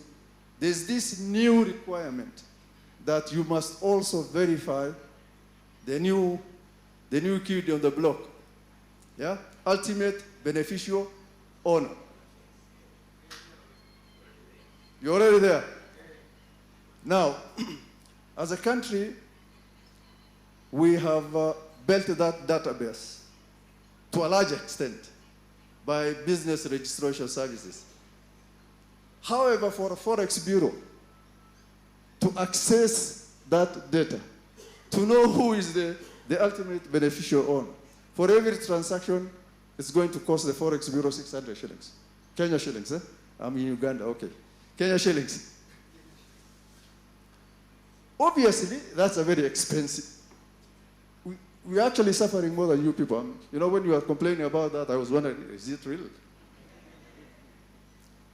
Now, through this collaboration now, we have sat down and tried to convince our regulators that, look, after all this data bank has been developed. For instance, PEPs, UBO, IPRS for the IDs and what have you, by the exchequer's money. Why should we be paying for it? If it's an issue of maintenance and what have you, well, maybe a small token fee to be put on the license, and then we should be able to access this data for free.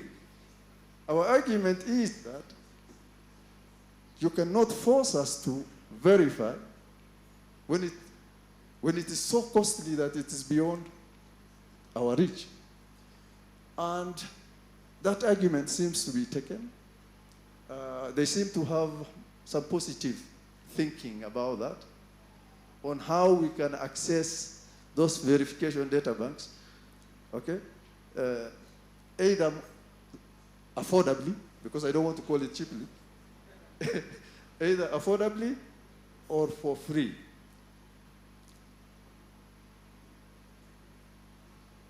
Relationship, let's say, between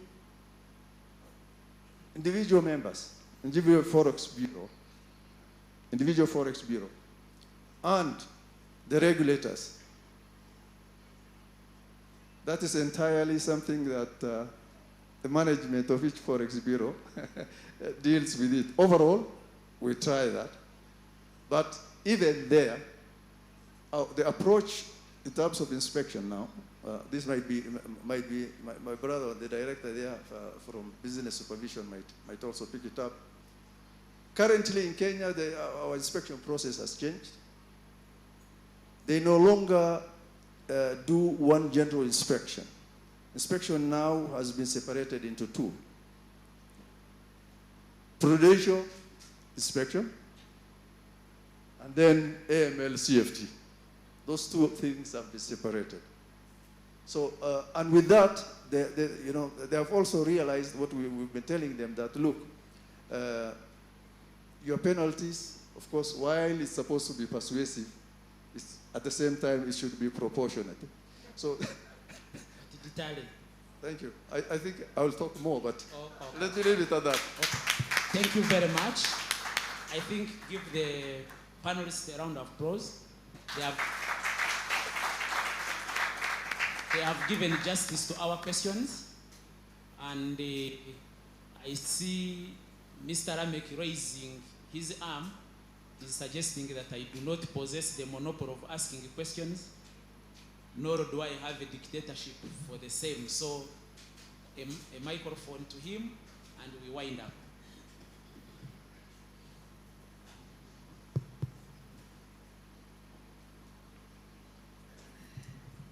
I have two questions. One is for Mr. Sheriff, for compliance. And yeah, so don't you think over-regulation will force some of our members from reporting honestly to being under the table instead of reporting directly to the regulator, because there is over-regulation? So some of our members will be forced to go under the table. Yes, and in that one, the whole country and sector will lose information. Don't you think over-regulation is harmful to our business? Question number one. The other one is from my friend from Kenya. Please, can you elaborate on how the Kenya Forex Bureau Association has handled the closure of individual accounts of Forex bureaus vis-a-vis banks? Thank you very much. Thank you very much, Mr. Lamek. I think the question you ask is a very interesting and pertinent one. One would need to be very thoughtful in answering that question, given that there are experts in regulations here, particularly from the Uganda regulator of FX, the Bank of Uganda. But I think it's the general point that I will address as to whether or not and how do we convince members in our sector about the importance that they must pay to regulations. I genuinely think that one of the reasons why individual institutions act in the way in which they do is because they believe that what is required for them to be able to achieve regulations or compliance, I should say, is actually much more complicated than what it should be. Because I study the law, the AML law of Uganda, and I work with it almost on a daily basis, weekly basis. I don't know, I couldn't read it out in my sleep, but I know quite a lot about it. And therefore, when I stop and think about what the regulator is asking globally for everybody to do, I think it should be possible if your organization adheres to the compliance standards and other organizations in here adhere to compliance standards, it should be possible for other people to do the same. What I think, and please excuse me if it comes like I'm trying to sell my cows here, but what I think we should do is we should first try to educate our members about what it takes for them to achieve compliance. I think we should do that first. And after we have done that, if we see, and also allied to that, we continue the efforts that the association is making around technology, making it easy for people to be able to do the right thing using technology. When we have done these things, if the members still believe that it's still too difficult for them to comply, then maybe we have to think about another way. I hope I've been able to answer your question. Thank you very much. Thank you very much. A round of applause for him. What have we done in Kenya to stop bankers closing members' accounts? I believe that's the question. Or have you done something? Okay.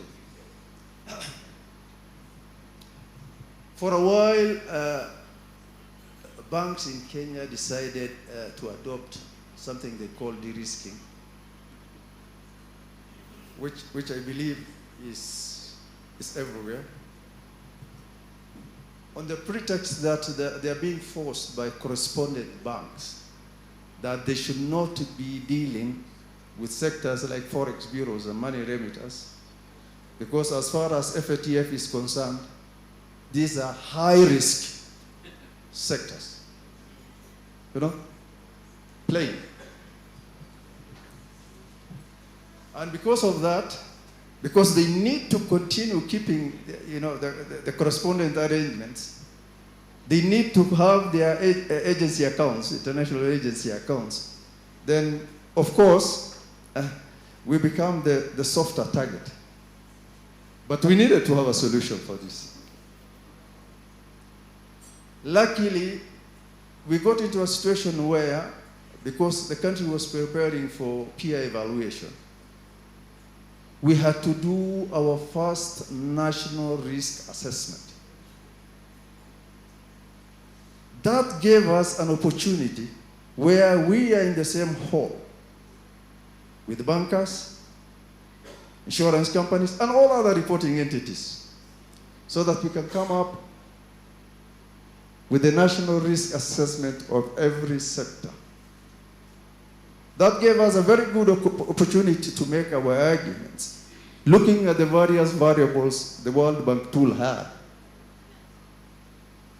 And at that point, it became very clear that we are not at high risk compared, for instance, to the banks. In some situations, for instance, in some variables like terrorism financing, we were lower. We were performing better than banks. Of course, when it came to AML, money laundering, yes, we were put at the same level of medium high with banks. And our argument, a part of that argument of ours was, first, we are under the same regulator, governed by the same regulator. We report to the same financial intelligence unit. Therefore, everything of ours is at par. But more than that, there's this academic question. If my brother here walks into a Forex bureau with his 50,000 USDs, or Kenya shillings, for instance, and he wants 50,000 USDs. The academic question is this, and I'm happy I have academicians there. The question is, has this person actually laundered that money? The reality is, this person has not. He has only transformed it from one currency to the other. You know, that kind of argument. So that helped us to bring down the bankers to the extent that, look, the documented national risk assessment has profiled us either in some variables at the same level, at par, or in some other variables better. So the justification for de-risking could no longer stand. Now, later day development, all of us must register for GoAML. Right, Sharif? Yes, all of us must register for GoAML, whether you are a bank or a Forex bureau. And that is the platform through which we submit our data. And the analysis is done by the FIU at that level.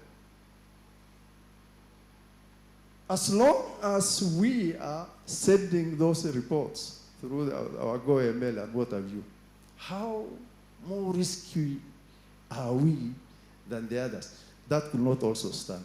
So that kind of approach, and we are happy to report that all the banks that closed our accounts finally came back and asked us to reopen their accounts. Nelson wants 1 minute, please. Time is not on our side. I'm compelled when the regulator comes into play to come out. Lamek, the bit about compliance, of course you can look at it, cost and all that. But I want to interest you, we are here to discuss the future of this market. I want to interest the players here. How about you look at it on the other aspect of data science? You are using a lot of data, but have you taken time to see how you can collect, organize this data, and it helps you to improve your business and eventually improve your profitability? What do I mean? How do you determine your exchange rates on a daily? Do you know that the current trends that we are giving you, the numbers that you're sending to the regulator, if you also took interest in them, because it's part of compliance, if you took interest in those numbers and that data, try to organize it and look at patterns and trends and develop tools around that. It's going to help you predict your rates in this market and everything, and eventually, when you employ those data science techniques, you'll be able to be more efficient and you'll be able to be even more profitable. Because the future now is about data science.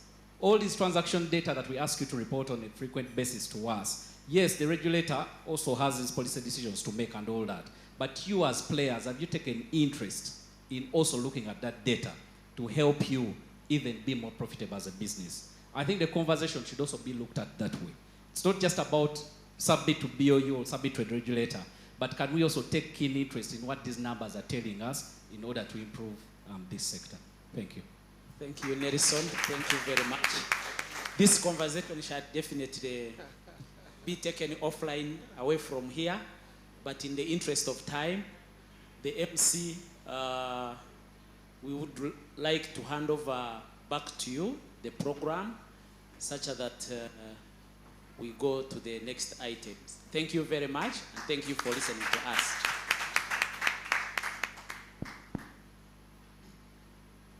It's important that we clap in a manner that shows we are going to have dinner. So I hope that our energy levels can increase with time.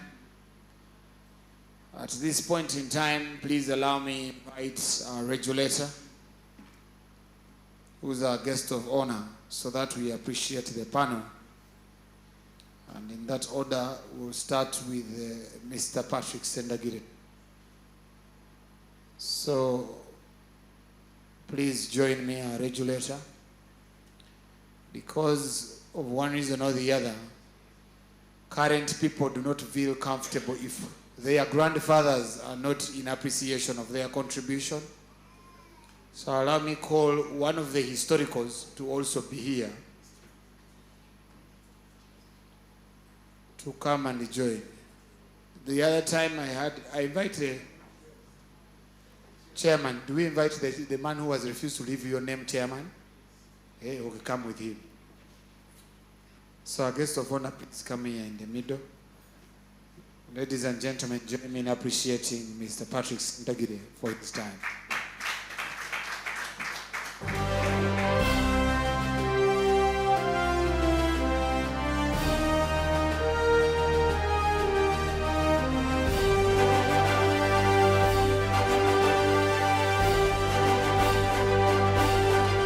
Now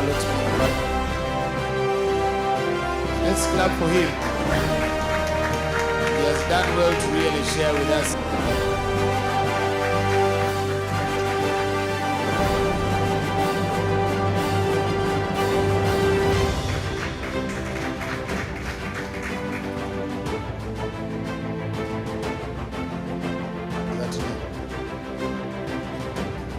Must have invested in a lot of Google.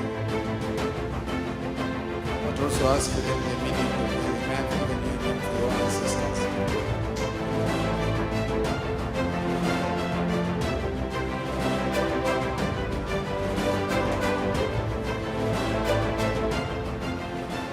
Important for you to note that the photo is not complete without the guest of honor. Allow the space for guest of honor, Governor Bank of Uganda. Very good. Sir, make sure you face me.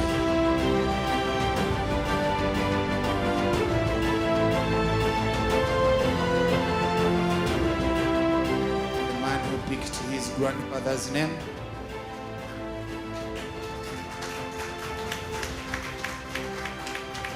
If you choose to put both of them in the home, one is in the sitting room, the other one is in the corridor, Muhammad Noor.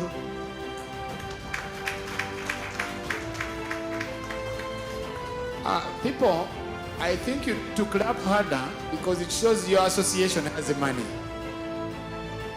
So let's also appreciate Bwana Nelson. The way you clap for a regulator is different. Just show that everyone wants the license. Saudis, please come.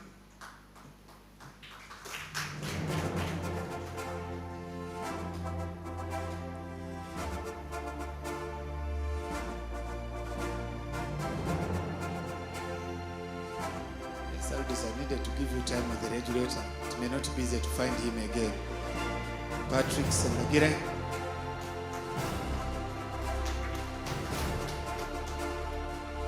Then finally, Sebastian, the man that did a notorious job of really filing the questions.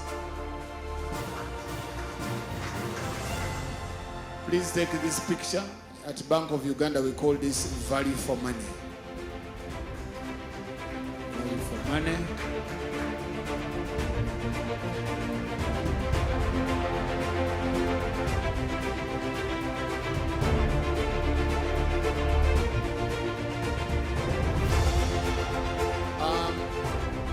Director, I'm told that you have another colleague of Bank of Uganda who's here.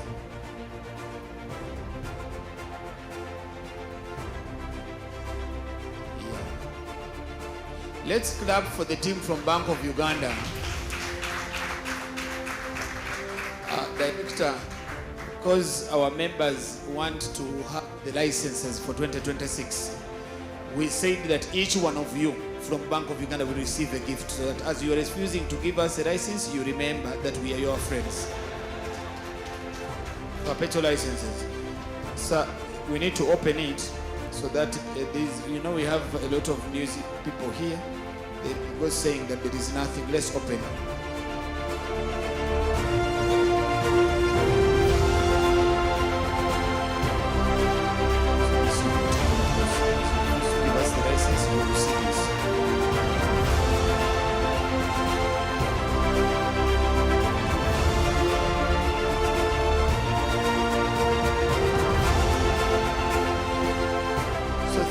much. One more time, let's appreciate this team.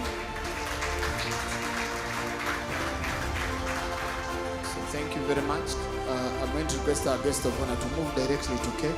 For the rest of us that have received plaques and certificates, we pass here, we give you a cloak so that your children will know that you were here. Okay, so I want to invite the chairperson, board. I want to invite our guest of honor. I want to invite the historicals so that we really do the ceremony of cutting cake.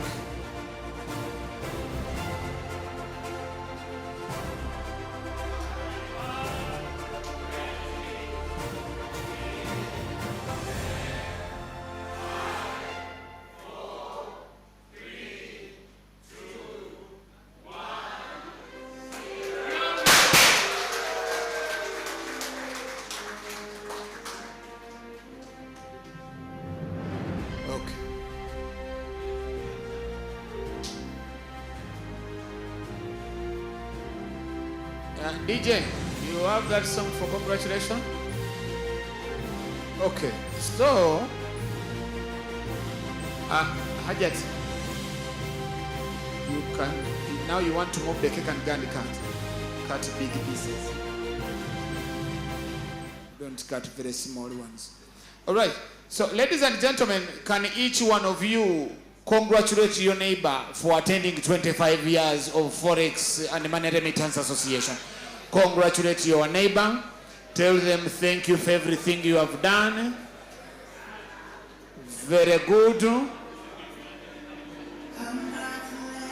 Okay. DJ, thank you. Now, I want to invite the band back and encourage each one of you to stand up now. Can we rise up? Can we rise up?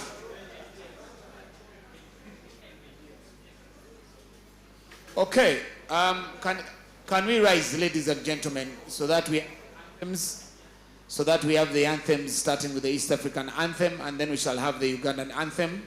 After the anthems are done, I will share my final communication, and then we should be able to take it away.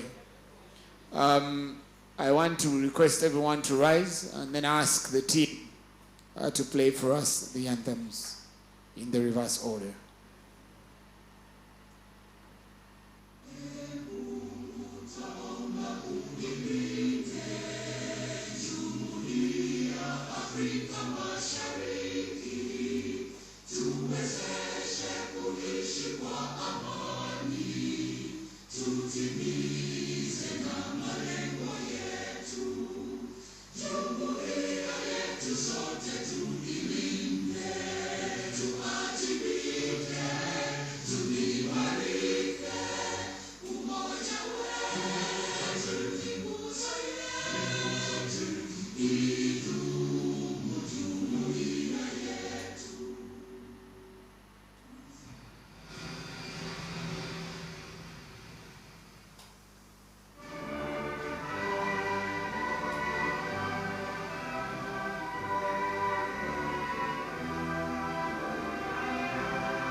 Let's take our seats.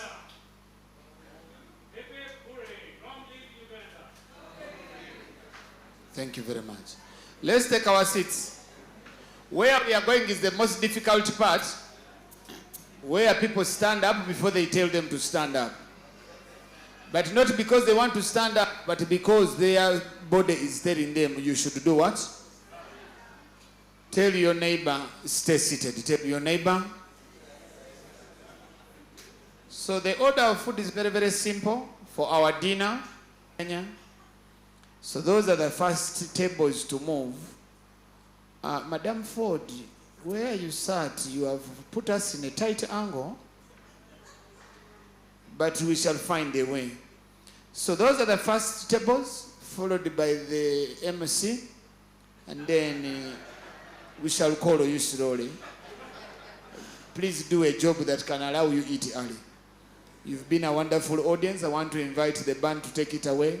Let's continue in the spirit of togetherness, collaboration, so that we ensure that we continue to grow as the FX industry and money remittance. I wish you the best of the evening.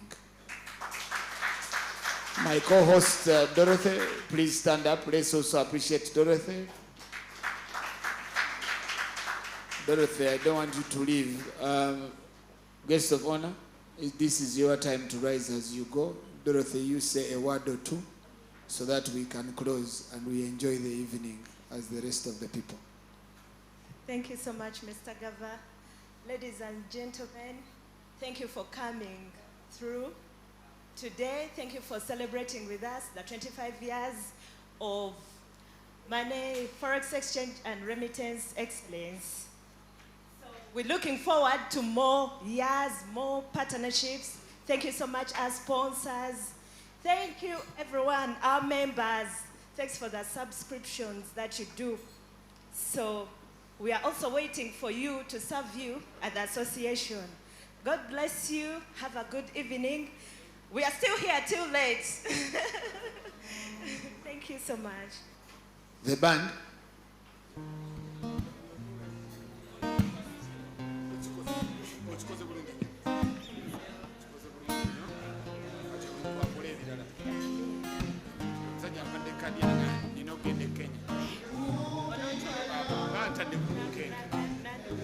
Again.